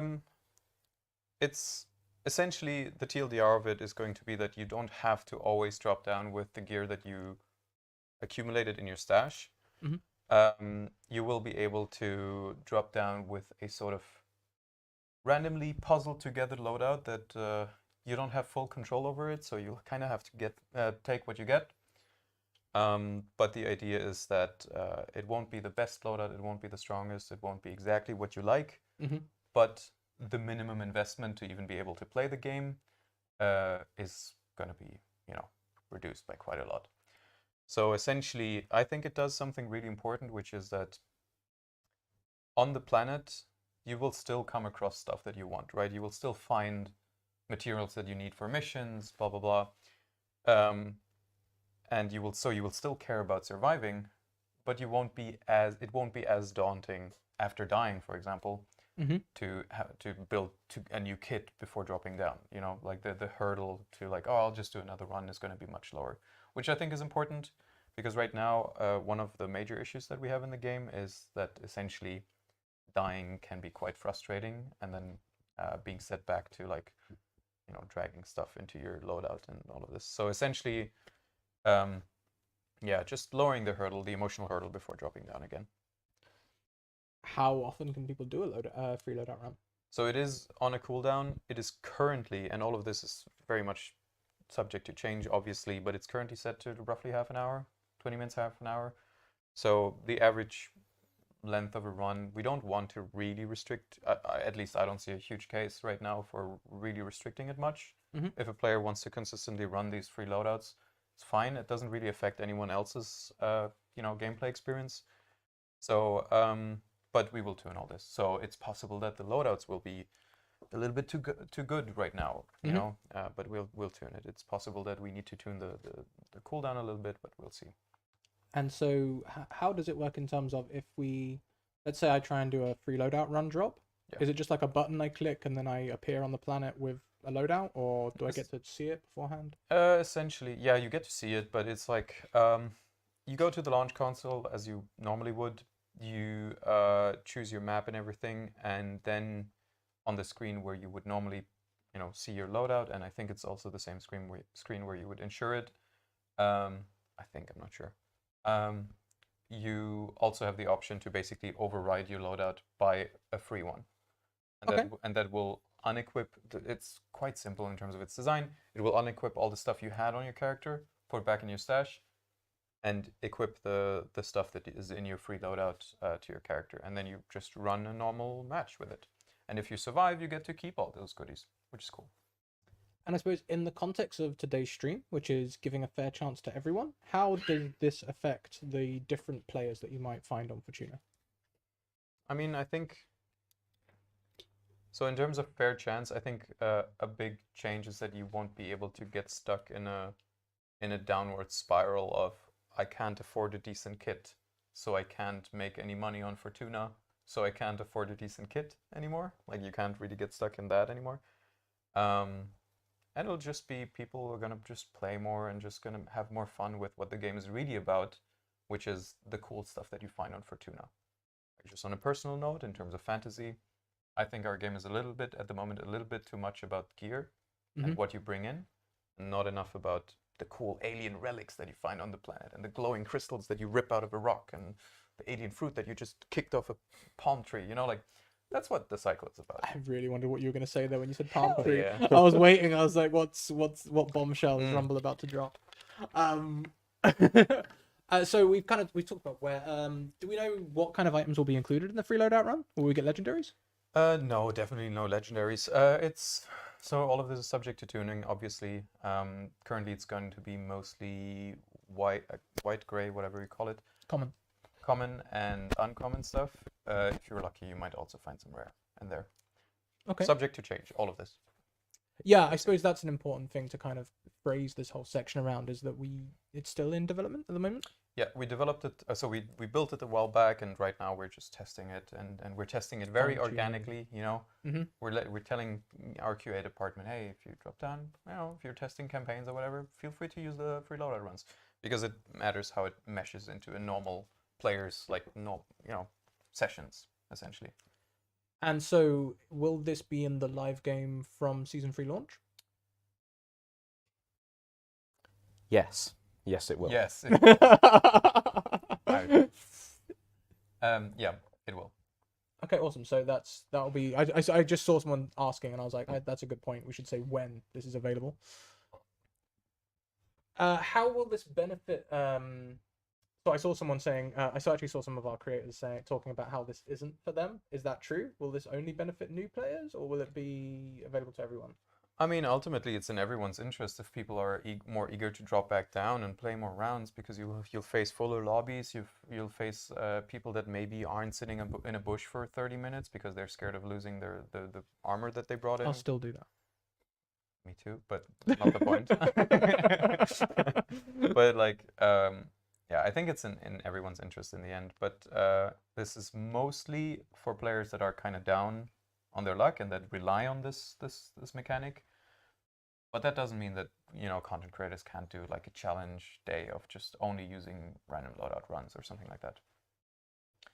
I think it's going to be good for the overall player economy, because even as like a super Chad sweatlord that plays like 20 hours a day, you wouldn't want to be only surrounded by like 5 other people who are like that. I think you want a healthy, all kinds of players around you. That makes tons of sense to me. Tons of sense. I suppose this might also, a common complaint we see is that people, and we'll definitely touch on this when we get to matchmaking as well, Matt, is that people often say that they're running around in common gear and they're facing people in much better gear than them. And I suppose this will help balance that somewhat. Yeah. I think it will definitely affect it. How exactly, we'll see. I don't think it will have any downsides for sure. I think it will improve a lot of our general gear economy by just feeding more gear into the population that will not affect. It won't make players rich, but players will be more encouraged to just run stuff. Absolutely. And so I suppose we were talking a little earlier about how people have all this gear stashed away in the thing. I suppose we were saying that rare would be the less easy one to find. So I guess there's less chance as well that people will be just using the free loadout runs to fill up their stash. I mean, if you have a stash full of brutes and you want to spend your time farming free loadout runs for green backpacks, cool. Go nuts. Whoa, the K28 is the best pistol ever. I mean, it's one of the most fun guns in the games, for sure, I think. I like the K28. Speed running dungeons. There's there's an Art Deco skin for the K28, which is literally the most beautiful skin I've ever seen in any game. Oh my god. I think I even did spend my actual money on this. I'm not sure. I think there's also one of the questions that we had from the chat as well, which was upgrading the free loadouts with your Player quarters. quarters. It's a cool idea. I don't think we have any plans there at the moment. No. But it is cool stuff, and I wouldn't be surprised if we did something like that at some point. From a game design point of view, this gives you more opportunities? Yeah, for sure. How might they look? I mean, I'm Like thinking upgrading your- super high level. For example, the two obvious new progression tracks we could add to the player quarters is in your crafting, by upgrading your crafting bench, you can also upgrade your free loadout runs in terms of cooldown and in terms of probability of getting higher tier stuff. That's it. Yeah. Players would use it and love it. So I also there was a mention on the poster that this is tied to faction in some way. yes. So the current design is, and the way it works right now, is that when you choose to do a free loadout run, it will be assigned to essentially a random faction. It's not up to you to choose which faction. So even though you might be, I don't know, whether you have a mission that asks you to kill stuff with a sniper, your loadout run, your free loadout is a Korolev shotgun. Tough shit. I guess you can't do that mission this run, you know, unless you're willing to invest in that sniper. So it's really not, as I said, like it's not supposed to just feed you exactly what you want always. It's not. Otherwise, we would have just made guns for free in the shop. It's going to be one of the three factions, and it's going to be gear from that faction. So, yeah, and it's not up to you to choose which faction it is. It is random. Okay. Okay. So one of the factions decides to sponsor you for that run. Yes. You kind of, when you were talking about the bolty there, is that something that you can do? For example, could I say, well, I've got a quest that needs bolty kills, so I'll bring a bolty, and then the rest can be a free loadout run? I think you can add stuff to your free loadout. Can you? I'm not sure. Nah. I don't believe so, but I wouldn't know. Controversy. Off the top of my head. I guess you can. There we go. Controversy settled. Just as we're talking about free loadouts, one of the things we were talking about the leveling up with player quarters is this has to be weighed against the other topic that we were talking about earlier, like the economy. Because if we were to do that, then that increases the amount of gear going into the economy. So we need an opposite force to then be able to help us remove that. So this is the constant juggling act that we will need to weigh up when we look at these sorts of features moving forwards as well, with non-wiping. Absolutely. Absolutely. So before we go to the chat and start asking them for their questions specifically around free loadout runs, chat, I know what you like. Is there anything else that we should know about these free loadout runs? Anything burning on your tongue that you maybe didn't mention earlier? I mean, the only thing that I want to say real quick is that this is the first iteration of them. We will improve them. Stuff might not be perfect at first, and I wouldn't be surprised if we did add something like, oh, you can upgrade the free loadout runs, or by increasing your faction reputation that improves the loadouts that you get from that faction, something like that. Wouldn't be surprised. Just for now, we just really want to get it out there so that the players that currently, are down bad on their luck, that currently just stop playing because they're frustrated because they only have a rusty K28 in their stash, that they really just have no reason to not play another game. You can just say my name. It's okay. I'll just say we. Okay, so let's head over to the various chats and see what's going on. Isn't the supply crate a similar mechanic? Essentially, yeah. It's less available because it's more time restricted, and it's something that you upgrade with, and that can contain more stuff. And also, most importantly, it's not reliant on you to survive to even get it. So the supply crate you just get. The free loadout runs, again, you have to survive the raid to be able to add that to your stash. So that's also a crucial difference. Absolutely. I've seen a couple of people now mentioning things like glitches and stuff. Unfortunately, Twitch chat is not really the best place for us to action that. I don't even have a keyboard in front of me. The best place to report glitches, bugs, and those sorts of things will definitely be over on the Discord. You'll find some dedicated channels over there all about bug reports and things. So do head over there. We do have dedicated teams that will look at these things and give you responses. Much better to use the dedicated channels than instead of a DM. We're not ignoring you. It's just the community team has so many DMs that there's no way. So thank you for joining us. We love to see you, but bug questions probably better if you want a result to head over to the Discord. So free loadout question. Thank you, Hooligan, for posting again. If I bring stuff in my safe pocket like an oil pump or a key card, will they be brought to the raid as well, or will they go back to the stash? I can't answer that one. Yeah. Yep. It's been a while since I worked on the free loadout runs. Right now they're just in basically in testing phase. But yeah, that's one of those things that we'll just try it out one way, and if it's broken, if it's OP, then we'll just change it. Yeah. I suppose the idea of the mechanic, right, is to give people a chance to get some gear, I guess. So I would imagine that sort of thing probably wouldn't be on, just because the goal of a free loadout run isn't, like you were saying, it's not to go and focus on your bolty quests. You don't hope for the bolty on the free loadout run.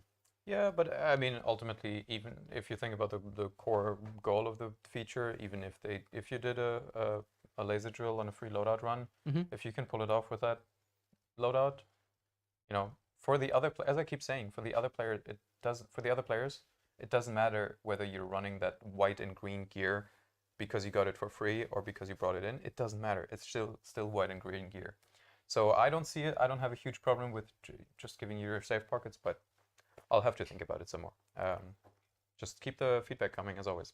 Yeah, absolutely. Always very willing to see the feedback as well. That one's about customizing quarters. Talking about the gear rebalance again. I suppose one thing that we could do with that is talking about how this will affect the gear rebalance. Can we, like we were saying about having more sinks and more gear going into the economy? Absolutely. So one of the other questions that's come up is, will safe pockets be removed from free raids? So obviously, this is a concern, and that's an immediate thought. At the moment, I don't believe that we've removed them. And part of this is also the free loadouts. While you can go from grey to blue gear, potentially, if you're really lucky, the amount that you can actually pull out in your safe pocket is going to be quite slim anyway. So really, your risk-reward for that cooldown timer is going to be the main lever that we can use to balance that. And actually, that's not where we're going to get a huge influx of gear. At the moment, we predict. Again, all of these things are balanceable. As Rumble had said, it's our first iteration, and that is something that we could do. But also we want to make sure that the gameplay experience that you get is fairly unified, no matter which way you drop in. I actually don't think anything will change for anyone else other than the people using the free loadout runs. Like for your gameplay experience, it doesn't matter at all if we run into each other in a jungle. It doesn't matter at all where I got my loadout from. So I suppose that's kind of like, if we try and put ourselves in that situation, I mean, I'm trying to put myself in that situation. If I was in on a loadout that I didn't have to pay for, would I be more likely to engage you, or would I be... Yeah, but that's behavior stuff. As I said, like, players might be more courageous or like might be more, but that's not, you know, that's not our gear economy or something going weird. It's just, players focus more on what there is to find and do on Fortuna than the stuff they brought in, which to me personally is a win. Yeah. I suppose there will definitely be some players that do find that blue gun in their loadout, and I'm talking about myself again, just immediately start going, oh, evac. Let's hope for a close one. Is that worth 20 minutes of your time? I have sat in a bush next to a door for 2 hours. We're playing very different. Even if you look at that example from the perspective of another player, then you have someone with a blue gun and, other than that, white and green gear running around the map, which is a loot pinata. Okay, cool. The way the players kill each other, players take each other's stuff, so I wouldn't worry too much about it. It's really just going to be a net benefit for the game. I suppose that raises an interesting question as well. Is there any plans that if that loot is brought in, is there any difference to the person who kills you?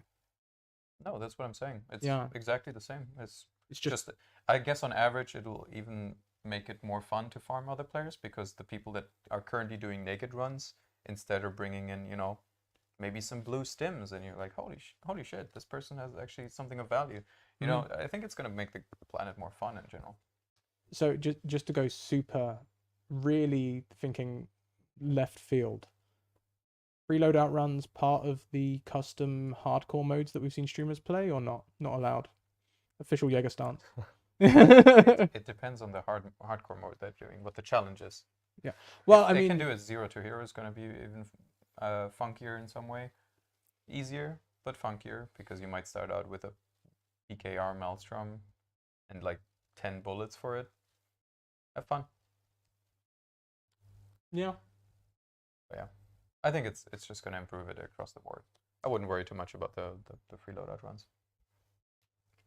People laughing about your choice of weapon there, I think. It's because I removed an annoying mission earlier today. People asking, can we bring extra consumables like ammo and health as part of the free loadout, or do you just get what you get? I think you pretty much just get what you get. Okay. But there is a logic to make sure that you always get ammo for the gun that you get. Oh, so you won't drop with a trench gun and heavy ammo? Yes.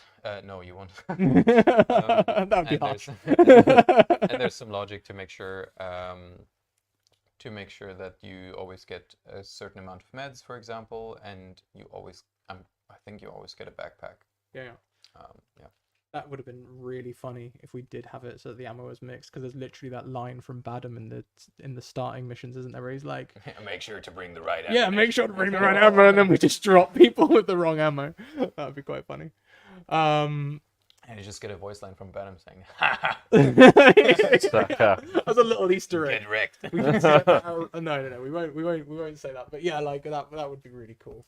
I see people asking about custom loadouts. We're not going to touch on that today. That is something that will be touched on later on. So we're not going to touch on that one just yet. Tell Rumble to try the black and yellow coating on the K28.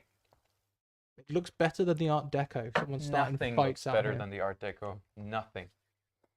I'll try it. I'm just kidding. Okay, so there's some interesting chat going on in the YouTube as well. When I lean in, that's because we're looking at YouTube. Unfortunately, we can't make the text bigger on YouTube, so we need like Smaller, yeah. binoculars. We're just trying to look distinguished. Yeah, just We're doing science over here. Yeah. So I can't see the rest of the conversation. Can you just scroll up a little bit on the YouTube chat? There we go. So down a little bit, down a little bit, down a little bit, down the other way. Yeah, a little bit more. There we go. Players don't like losing stuff, but I also think the wipes bring an influx each season. So I'm really curious to find out if this improves the player counts. I suppose that's more speculation than question, but So I will preempt. I will preempt this with, this is my personal opinion. This is not the official stance of Jaeger development or the Cycle Frontier. But if you look at, for example, our initial player reception, and when we were looking at like YouTube comments and looking at the metrics and the kind of the way that people were interacting with the way that we're looking at no wipes, generally we're seeing that they were potentially favored by more players that were putting in less hours, and that potentially some might classify as more casual, but then also our hardcore players were concerned that could we keep delivering the content. So really we're hopeful that this can make sure that we are taking the cycle to be more accessible. Like we've touched on before, is we want it to be a fair playing field for everyone, and that we want to make sure that we're accessible to everyone, and that we can welcome everyone in, so that everyone is starting from the same level, and that you all have the potential to be able to play the cool stuff that we have in store for you, no matter how much you play a week. absolutely. I think maybe we'll leave this here for a minute. Chat, if you've got more questions about the free loadout runs, feel free to post them. We'll be coming back to chat again shortly to take on more questions. But I think next, let's go ahead and touch right on the matchmaking. Let's do it.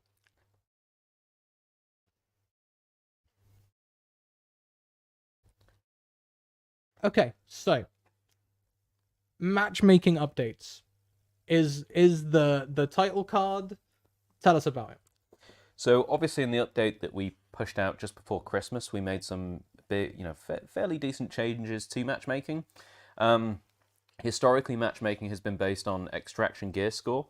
So, the more things that you take out and the more valuable they are, the higher your matchmaking rating, per se. So it meant that, if you were a sneaky, breaky sort of player, you were able to sneak around, acquire lots of gear, get out silently, you weren't playing aggressively, you would be in the same lobby as Vasco, who is going out to slaughter people. And... Who? Wow, the shade. And that is intrinsically different motivations. And, really, as we touched on before, is we've got, our players that want PvP and our players that want PvE. And also we've got the different level of skill as well. And we want to make sure that actually matchmaking is making sure that everyone has fun. It's not about necessarily matching people of equal skill, nor is it necessarily just matching all of our PvE players together. But it's about being able to make sure that we can keep the tense uncertainty there, so that everyone has a good games, and they also have bad games, so they can enjoy the peaks and the troughs, and that you get those dopamine hits when you're like, oh, yes, I got out safely, or yes, I absolutely smashed a load of players, and sucks to be them. And, really gear score helped with some aspects of progression and being able to limit that, but it didn't really serve that core motivation of us making it accessible, or being able to play, service those player types and those core motivations. So what we did with our update for Christmas is we actually turned this to a KD. So we had a number that I will not disclose. I know that a lot of people want to know the number. I know it and I play to it, but that's my, that's what I get for working here. This meant that we had, people that had low KD ratios, so people that might play more conservatively, be more PvE focused, or necessarily, I'm just watching all the people getting it wrong in chat, if you're absolutely sure. And then also the players that maybe were of lower skill and wanted to be interested in PvP, but weren't as good as others. Would be bucketed together so they could both be able to service their core motivations. And then we also had people that were high skill and maybe PvE, so when people did pick fights, they'd win. Or people that were going out to kill other people were matched together as well. And so far, I will go out on a limb here, and I think it's been fairly well received. And we can see this in our retention metrics as well. So for those of you that don't know, we have numbers for lots and lots of things. And one of the measurements that we have is retention. So when you play the game for the first time, we have day 1 retention, which means, did you stay with us for 1 day? Then we've got day 2, day 3, day 7, 14 days, 30 days. And these are measurements that we can see actually, when people jump into the cycle, are they having a good time and, sticking with us, or are they immediately bouncing out?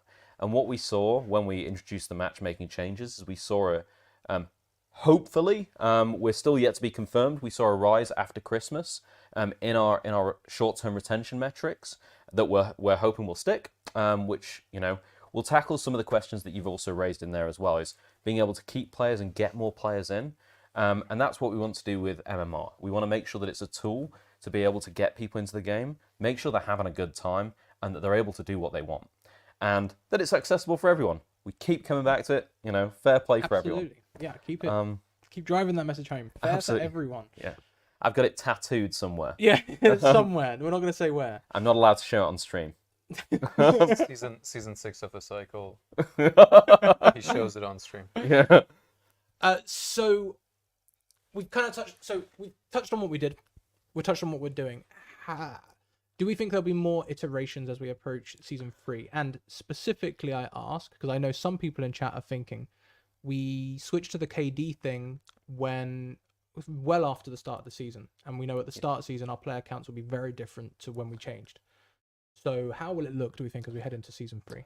Absolutely. So one of the problems that we're still very, very acutely aware of is also the gear gap. I'm terrible for speaking in colloquial methods, but it's people coming in full purple gear and then stomping puppies in white gear. And that is one of the biggest complaints we see in Steam reviews, on Reddit, on Discord is, hey, I came in freshly, fresh in white gear, and a guy in full purple armor with a brute or an advocate absolutely smashed me. And there was, I think we've all seen that. Yeah. absolutely. And even though the matchmaking can help with that and has reduced the amount that we've seen, it doesn't stop the actual perception aspect there as well. Mm-hmm. Because it might be the person in the purple armor has the exact same KD as you. You've got very different gear because you went into that game with different intents. Mm-hmm. And actually what we also want to look at is how can we also close this gear gap and make it so that, there's fairer fights, mm-hmm. and that also we can continually improve on the matchmaking. So some of the things that we've touched on in the dev updates as well is we've talked about, all of the different levers that we can look at. There's the possibility to also combine KD with things like gear extraction, with things like a gear score as well that you might, recognize from other games, and other things like, how long have you been playing for? Lots of different metrics that we can pull in.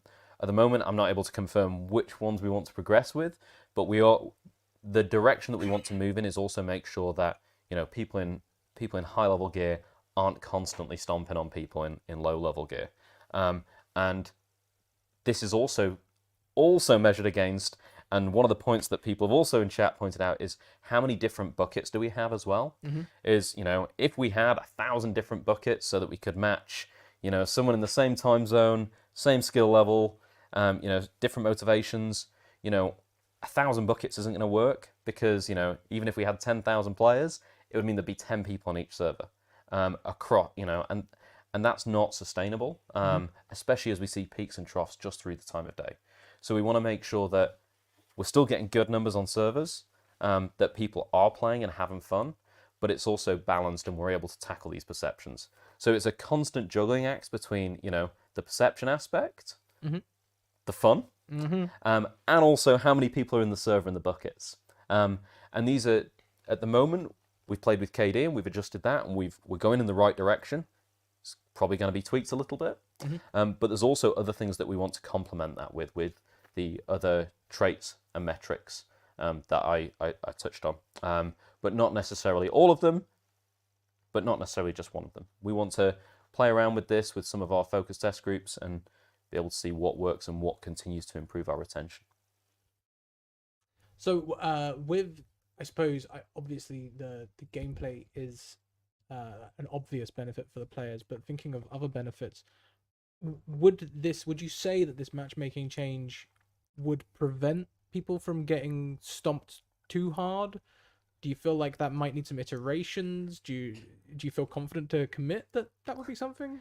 So I will never say something is absolutely impossible because the joy of online games is very few things are impossible. And it would be naive to say there will be 100% fixed. I would say our goal is to minimize it. And so that, it's not happening every time and it's not happening a lot. Someone pointed out joy in online games. But that actually, what we're able to do is we're able to control it. So that, hey, sometimes you're gonna go in and you're gonna be mixed with people that have different levels of gear so that you do still have some of that fear. Or, I have a situation with, I was fighting someone in white gear. I was in full purple and I was like, please, buddy, don't start something because I will finish it. They shot me and then they instantly regretted it. And I felt bad. But also we want to make... Well, I did. I warned them. But we want to make sure that everyone has the opportunity and that it is balanced. And this is where it's going to require a huge amount of tweaking. We've made a good step there with our patch before Christmas. We're going to hopefully look at what we can do with 3.0 and what are the other metrics that we can pull in to be able to complement this. But I would expect that this is going to be one that we'll iterate quite heavily on in patches throughout 3.0 so that we can constantly tweak it and really maximize it. Yeah, absolutely. 3.0 is season 3. Yeah, sorry. Translating. Translating the producer talk there. Sorry. To the lingo. Yeah, season 3. So other things that might be included in the matchmaking? What about people who get killed? Then the people that they just killed get straight back into the lobby and take their gear back. Absolutely. So this ties into the bucket issue. Mm-hmm. So this is something that we are aware of, and this is something that is on a list of things that we are aware of and discussing priorities around. I can't talk about where that sits specifically. We are aware of it, and this directly ties to matchmaking. It also directly, can potentially impact retention as well, because that can be a negative experience if you kill someone and then 10 minutes later they're straight back on you because they know where you were going, and they know where you came from. And we also need to make sure that, there's enough people in instances as well. Of course, yeah. Quick addition from the game design side. There is a value that that we're introducing, which is essentially a cooldown. So whenever on a server, let's say there's 15 people on the server, whenever someone dies, whenever you kill a player, there's a certain time window that before that spot on the server is open for another player again. And that is a value that we are introducing sometime soon, hopefully. Not sure when yet exactly, but it's basically going to mean how much player density or player population per server fluctuates as there's PvP. So if there's a big fight at power plant and 8 people die, how long does it take for the server to basically get back to the desired population? And that's also a value that's going to affect this quite a bit, because if the server that you just died in is still on cooldown, quote unquote, after you died, players are not going to wait, and then it's going to be much bigger gamble to get onto your own server again. So it will be affected by it. Yeah, I guess. And would that have, so you know me, always thinking of the content creators, would that have knock-on effects to things like stream sniping as well? I think going way off course here, but I'm not sure I see how. I mean, if people are less capable of dropping into the same instance, then yes, I guess, because a stream sniper killing a player that is annoying them, killing a stream sniper that is annoying them, and that player not being able as easily to drop back into the same session, that of course it's going to affect that. But yeah, I think we need more along the lines of a streamer mode if that's the kind of stuff that we want to fix permanently. Okay, yeah. So maybe it might have an effect, but it definitely won't be a direct benefit. It's not the silver bullet for all of it, but it will affect and improve a lot of these things. Yeah, fair chance for everyone except streamers. Except stream snipers. Yeah, except stream those snipers. Can go. Yeah. I suppose we can take a look at chat now, and I think we've covered all our points on matchmaking, right? There's nothing else you've got to share with everyone? I guess to circle it back to like the aspect of it is it's looking at our numbers. It's making sure that people are still having that tense uncertainty. Like we don't want to lose that. We just want to make sure it's fair, and that people have the opportunity to succeed. And I suppose that's what fair means for us. Is it's not that you're going to have a good time every time. It's not that you're going to be crushed every time, but you have an opportunity every time. Equality of opportunity, not outcome. There we go. So yeah, we're going to take a look at chat, and we're going to prioritize questions that are related to all of the things we've talked about today: progression, the free loadout runs, and matchmaking. I can take one that I saw a couple times. Yeah, sure. Yes, I think there will be attachments on the guns that you have in your free loadout runs, but they're going to follow the same rules of rarity. So It's also just going to be white attachments, maybe green. If you're super lucky, you might get a blue attachment every once in a blue moon. Okay, awesome. So. Awesome. That's cool. Oh, there we go. I've seen people asking about how duos, trios, and stuff. I've seen this all the way through the stream actually, and that definitely ties into matchmaking. Solos versus trios when? So, I mean, that was also one of the other changes we made, is that we had absolute segregation between solos, duos and trios, and Bright Suns. And that seemed to be fairly positively received as well. Interesting. And when we actually look at the later maps, we also want to make sure that there's greater risk there. As you get further in, there's more risk. But in the first match, we want to make sure that you are somewhat sheltered, and that also you have the ability to kind of learn the game. and be able to really compete before you are thrown into the full level of tense uncertainty. So it's a metered entrance. But so far, it seems that was good. I know someone wanted an official stance on solos going in and matching up with finding their friends and then going as an unofficial duo. It's something that's been requested a lot and even talked about a lot, but we've never committed to it. Is opt in to facing larger groups. I think just on a personal note, and I'm not saying like this is how we'll do it, but just personal opinion. I think that's something where map selection could play into the whole thing a bit more. Like I would be totally down to say something like on map 1, like Bright Sands, if you're a solo, you only run into solos. On map 2, on Crescent Falls, it might be a bit more loose. You might have blah, blah, blah. On Theris, it's free for all. Like if you go into Theris as a solo, you might run into all the way up to trios or something like that. I would be down to do something like that because it makes the whole map selection more meaningful. But obviously, that's just one option. It's not necessarily the best idea.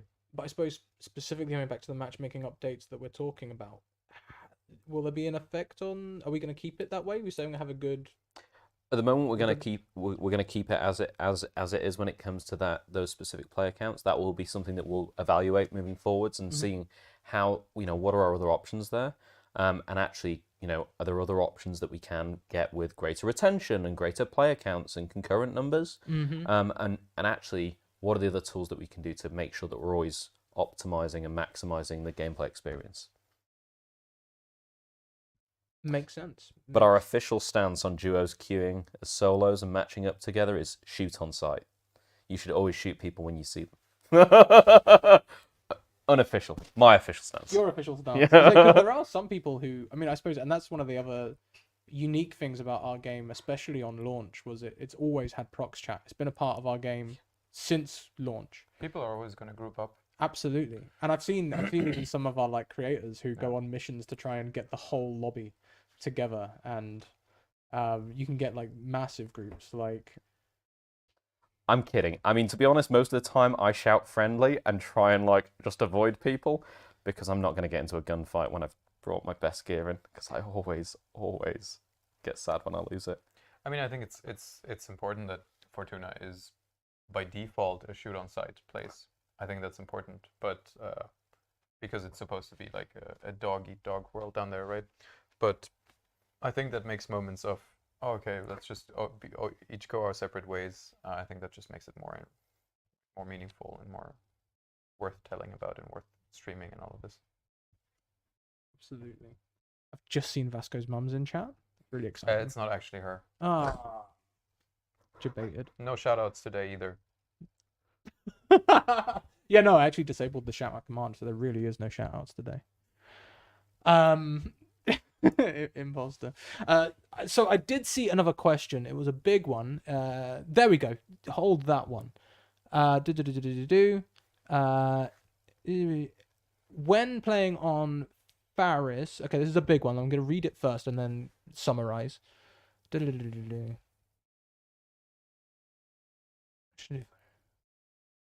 Okay, so it's about drop rates on Taris, which I suppose Faris, which also ties into the MMR. They're asking as a solo, and I managed to get in and do some forging, and then I'm heading out, and there's 12 new players that have just dropped in after the storm, I suppose. Yeah. Is there any plans to change that in a way that could make it more balanced? There's not currently plans that we have prioritized, because also part of this is also making sure that going to the forge is an inherently risky business. You are going putting all your bacon into one basket and hoping the eggs don't crack. And that's not even the same. Talking to British people is always so. It's like putting all your crumpets in one tray. What are you talking about? I'm just making this all up and seeing if anyone calls me on it. I'm British. I don't understand what this is. Tally ho, 6 of the best, eh? Up and away. But yeah, we want people to make sure there's a high risk to going to get forged armor, and making sure that you are inherently scared and that you've worked to get there, and that will be the scariest half an hour of your play in the week. When you're like, oh please no, please no, did someone just step? Was that my footsteps? Was that their footsteps? You know, and then we also want to make sure that that is a high risk moment. So at the moment, we're not looking at adjusting it. If, as we move to a non-wiping economy, if our, how you say it, the amount of players and actually the gameplay on Tharis changes significantly, that is something that we could obviously come back and we can rebalance and reevaluate. But we want to make sure there's always still a high risk to doing that. But one thing that I can leak a little bit that we're looking into is Leaks. yeah, I'll just do it, whatever. Not gonna fire me. Is that we know that the Forge is a little bit too much of a PvP bottleneck at the moment, so we are looking into some level design stuff and how to make it a little bit, giving players a little bit more agency about how exactly they go after the Forge. That's all I'm saying. Release date to be confirmed. Okay, Yeah. I was gonna say you look like you wanted to weigh in on that. I suppose I my built it today. I don't know. my key takeaway from this is that if you want to make some bacon, you got to break some eggs. Yes. That's not a saying. You better bring a big basket.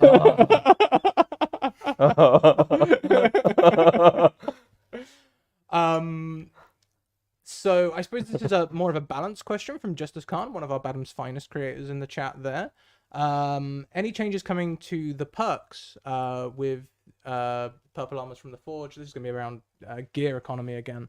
Will there be changes to the perks? How we get them? How long they last? I don't know. Do you want to touch this or do you want me to?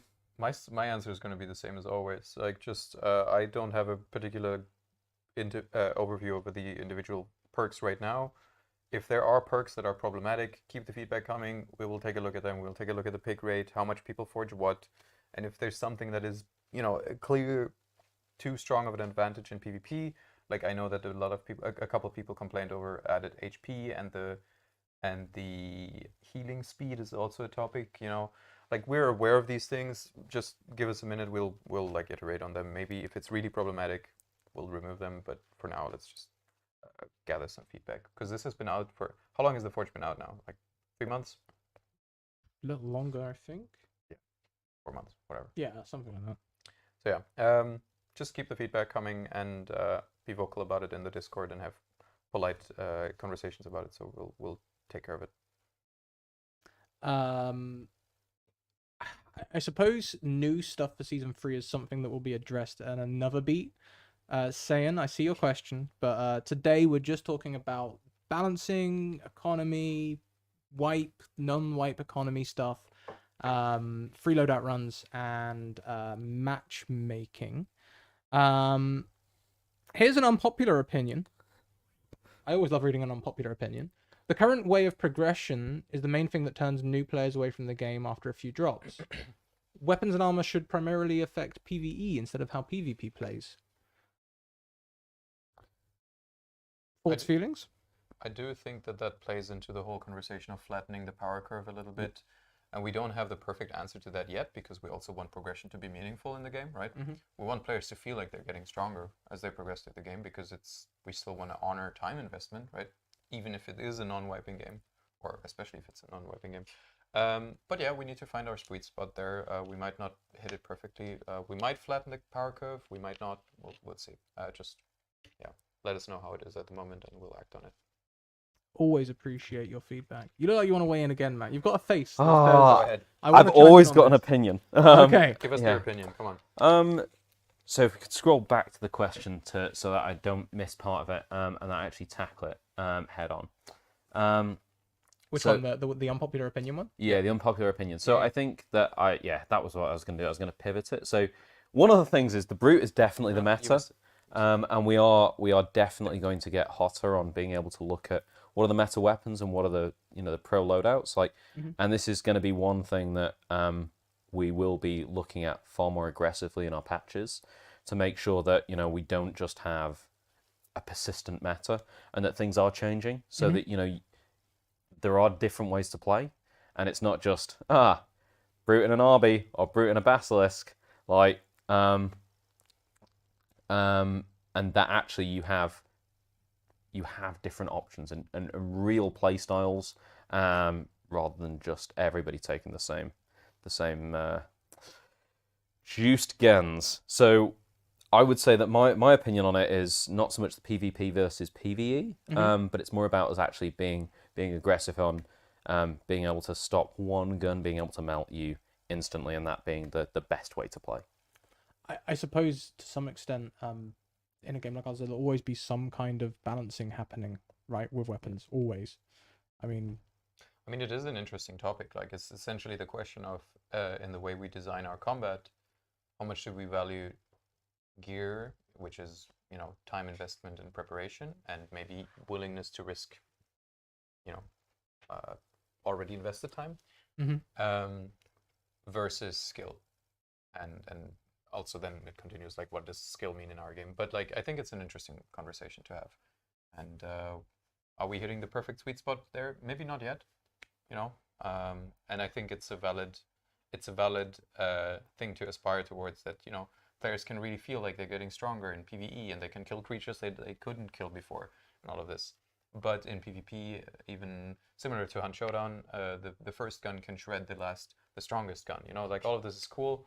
We still need to make sure that progression is worth it. So we'll iterate on it. We'll get there. Yeah. There was a good question from Draco. That was up a bit. That was quite long. That I started reading. Was like, this one's a good one. There we go. Personal opinion. Estimate expectations for the player base when Season 3 comes. And if the player base expands to your expectations, will you increase the bucket counts to prevent stream sniping and people getting into the same lobbies? Or let's say you trade with a player and you kill each other and they're able to get back into the lobby and swamp up all the loot. So, I will make some pretty big steps. So, big steps incoming. Obviously, as with everything, right? As a project, we have expectations for where we want to be, and we've got goals. And what the player base looks like, and our retention metrics, and these sorts of things all weigh into that. And actually, when we look at these aspects and when we prioritize our features, those are slightly disconnected because they're two different processes. So when we're talking about, if they expand to what we expect, will we increase the bucket counts? It's more actually we'll prioritize what our features are depending on the situation we're in when we get there. And actually, we have a very agile way of working so that we can change priorities for a season very close to the season start, and that we can replan and readjust depending on the situation we're in. So the situation that you've identified, Dracorath, is, if for example we had a huge climb in the amount of concurrent players, that would be something that would be far more likely and potentially on the table if we had a huge rise in the amount of people. But then there's also other options there with the MMR that we can weigh that against, and it all depends on the size of growth and also the what that player base looks like. Do we have a huge amount of people that are coming in for 1 hour a week, or do we have a huge amount of people that are coming and playing 40 hours a week? And the features that we will prioritize will also depend on those metrics as well. So TLDR, we'll worry about that when it happens. Just taking a quick look at YouTube chat, I see someone asking about the roadmap. If we have a mod in YouTube, if you could take the S3 command from Twitch and post that in YouTube. I did try and set up the YouTube bot today to work on YouTube as well as Twitch, but it didn't want to play. Unfortunately, you can't test it offline. So we'll try and get that fixed for next time. But if we could get the roadmap over there, that would be amazing. Thank you in advance. Atlas, I see your question. We aren't going to address that today, but there will be more news about new things coming as we progress down the roadmap. And Hunter has one that I'm going to read out as I get my binoculars out. Just tuning in, what is the thought on limiting each map to X tier weapons? Bright sands only up to green armor and guns. Next map blue and purples. Next map with reds, etc. I will touch on this with a completely personal opinion. Okay. When we look at the matchmaking, there are tools like this that we can use to augment our matchmaking metrics. As this is not directly part of that equation, it's kind of a layer on top. My personal opinion is I would be against doing this for every single map, but Wow, sorry. So many. Just reading some of them. Yes, hell. no. But We've also- divided the room. Yeah. Hunter completely divided the room. But also being able to look at individual maps and saying, is this a good tool to be able to appeal to certain segments of our audience? In my personal opinion, is an interesting lever to explore, but not something that we have confirmed and not something that we are actively prioritizing. Yeah, I just see TCF Justin back in the Twitch chat. TCF Justin, please can you head over to the YouTube and pop the roadmap news link over there? That would be fantastic. Thank you. Producer, can you scroll up a little bit? There was an interesting question in Twitch just a minute ago that I wanted to touch on. A little more. Whoa, hang on. So here from Nick Nance, I think I've spelt that right. Said that right. What's the plans on bringing new players and players back? MMR doesn't matter when you have a low player count. Everyone is just thrown in, and for the average player that still plays, it's just Blue versus Exo, Forged, RB, and Brute. So first of all, Nick, you have a very good point about it being really important to focus on new players, new player acquisition and also player Absolutely. retention. I think just on the MMR not mattering, it definitely does matter. Absolutely. But to part of a bigger puzzle. We have a lot of back-end features that we are developing, have been developed, that we'll be using with Season 3 to give us more tools to be able to re-engage players, reactivate players, and also be able to look at, at what point are people dropping out and what are the points of friction, so that, when it comes to our game designers, like Rumble, being able to look at campaigns is what are the points that, people are disengaging, so that we're able to reorientate and really focus on the problems. And that ties into the, what are our plans? Well, we've got some, cool features like we talked about free loadout runs, us looking at improving our MMR. These directly appeal to, retention for new players. And also, non-wiping is a reactivation tool as well. Is, players that have played in one season for a few hours, enjoyed it, but then, something came along in life, they disengaged, and they came back and were like, where's all my stuff? It's gone. And actually, not having wipes means that you can just play a small amount and slowly build up over a long period of time. Fantastic answer. Thank you. Rumble, do you want to sum up with a TLDR? I'm I'm teasing. I'm totally teasing. If matchmaking better, new player better experience, then more players. That's what we're talking about. Thank you. You're welcome anytime. Thank you. So I think we've got time for a couple more questions, so let's make them count. We're going to prioritize progression, free loadout runs, or matchmaking. We haven't had many free loadout run questions in this section.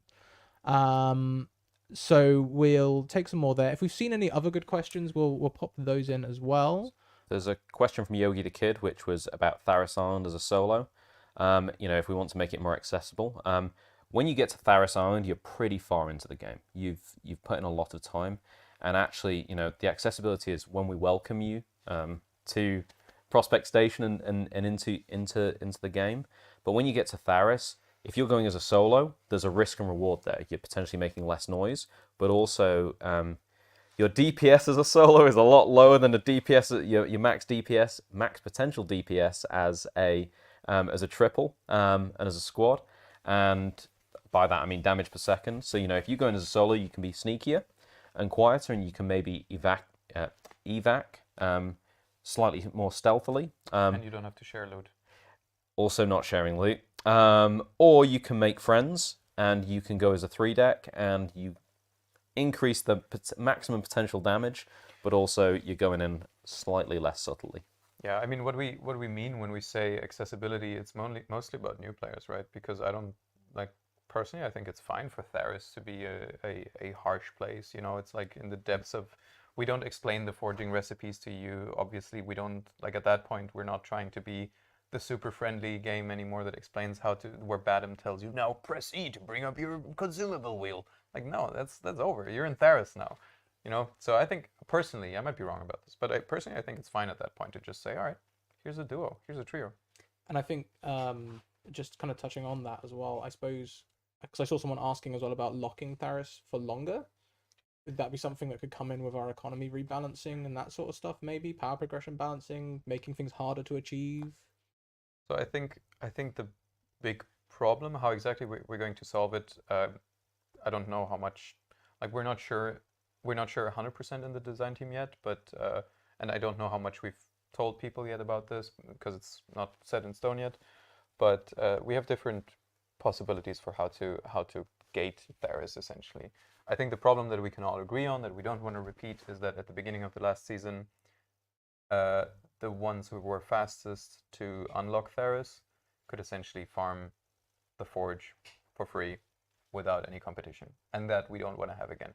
So we need some sort of equalizing factor there. What exactly that will look like, we're still discussing. But stay tuned. I think we will announce that probably very soon. Somebody also put on there is like they'd like to see the devs going as a solo on Forge. I've tried it. I've been stomped multiple times. That's why I go and make friends. Yeah. And so I'm not going to commit to this yet. And already last week I was saying, oh, we're going to make the stream so much more regular. But we are looking at doing more gameplay style stuff. I'm not sure how much of that will happen before season 3 because we do have this roadmap with a lot of stuff to talk about before then. But we are hoping to get back to doing some gaming streams in the future. I did see another point. Someone was asking about why we're so worried about this stuff compared to other extraction shooters, and I kind of wanted to key onto that one myself. I think it touches Worried on about what stuff? About this accessibility, making it fair for everyone. They're like, other extraction shooters don't worry about this. Why do you? And I think that kind of keys into our core mission that we were talking about earlier, right? Our key vision to make an accessible extraction shooter and kind of bring all of the intense excitement that you can only get in the extraction genre to a more mid-core audience. Is like the high level goal. No, I'm right there, right? No questions, cobbles. No, good. You nailed it pretty much. As Awesome. like, that's the whole point of the game we're making, is that all the people that are alienated by, the super complex, hyper realistic, difficult to learn games out there, those people might find a home on Fortuna. Yeah. And to double down, someone else mentioned in there, which was, going into Theris as a solo. Like, our opinion is not that you should necessarily make friends. That's just the way I play, because I'm loud and impatient. So I always run. But if you're quiet, you want to spend time on it, then it's possible as a solo. I think we've only done one of these interviews together, and I can tell we're such different players. I hate going with other people. They move way too fast. I am the self-proclaimed rat. I'm the sort of, okay, talking about other games when there's like particular achievements, I'm the person that will crouch in a bush for 20 minutes for one achievement. Oh my god. Can we please never ever play together? That's why I usually play solo, because it's not a good experience for me or you. I wait for at least 20 minutes before heading into the I did forge. see an interesting question from something with KitKat earlier. Sorry if I don't remember the name, but it's an interesting one. We had the conversation about ADS in midair, basically ADS while bunny hopping, how jumpy, how apexy our combat is. We had that conversation today. No clear plan of action yet, but we are aware of, like, we're talking about it. Just stay tuned. We know about the topic. I saw a question there about free loadout runs as well. If we just go up a little bit more. It was about free loadout runs. It kind of started with free loadout runs. Maybe it's already gone past. Oh, hang on. So, question. Free loadout runs are going to fill so much inventory. Is max inventory size going to be upped to make for the increase of kits as well? I suppose that's something we haven't talked about, is stash space with the kind of move to non-wipes. Planning any changes? We don't want to talk about it yet. What's the skimmy? So at the moment, we don't have any intended changes with your main stash, because also, again, you're making hard decisions. I always find that I'm having to choose what stuff am I selling versus what stuff am I stashing away for potential missions I might get in future. And we want to make sure that you're still forced into those decisions about what stuff you have to sell. So at the moment, we don't have any. Okay. Yeah, well, there we go. There's the answer. Straight and simple. I love this game, but I hate the wipes. Well, run out. This is good news for you. You might have missed an important announcement there. You're going to be happy about it. Are free loadout runs bound to maps? Like, can you only do them on Bright Sands? No, not at the moment. Not at the moment. Okay. I don't see a huge case for it to be that kind of lock. If we're talking about, for example, a gear lock on Theris, like you cannot drop to Theris if your gear score is lower than X or your average rarity is lower than X. Sure, that's a different conversation. I don't think that's specifically tied to the free loadout runs. Did they just say no incentives? I feel like devs out of context is happening here. We're not going to talk about new guns yet today. Also, I've seen some of you asking about like KD stuff. No, not KD stuff. Like ADS stuff with jumping. Today we're mainly focusing on progression, free loadout runs, and MMR. I do see an MMR question in YouTube. That's why I'm craning forward, because unfortunately the YouTube text is quite small. Are there on the Faris note? Are there any thoughts on matchmaking, maybe for certain things, and to combat team kills?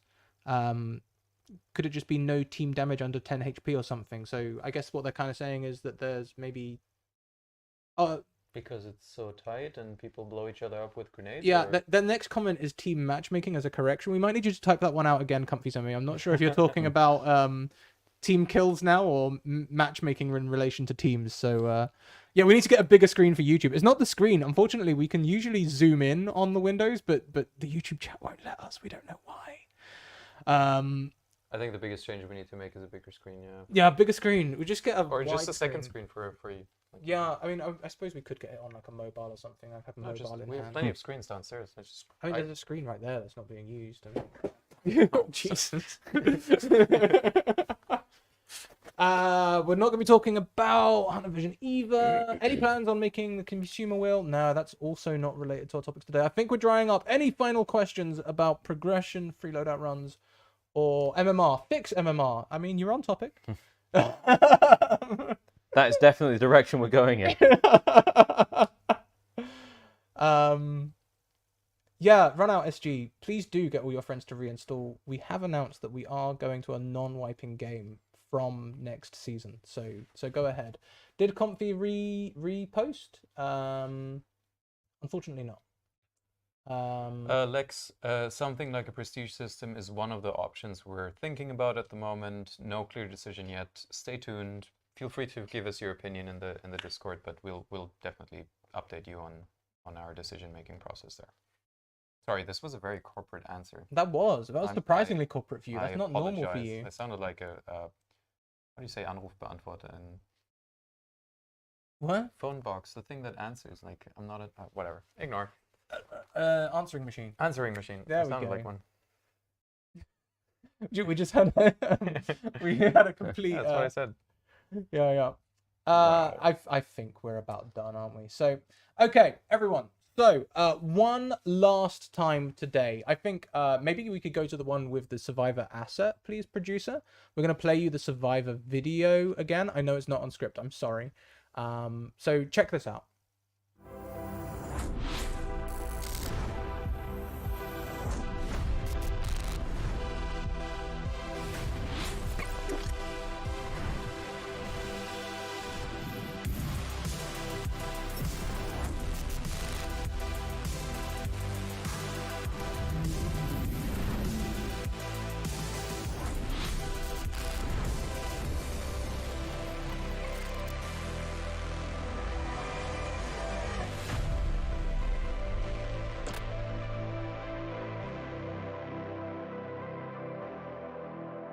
Indeed. Go and check out the Fortuna Survivor free giveaway on Steam and YouTube.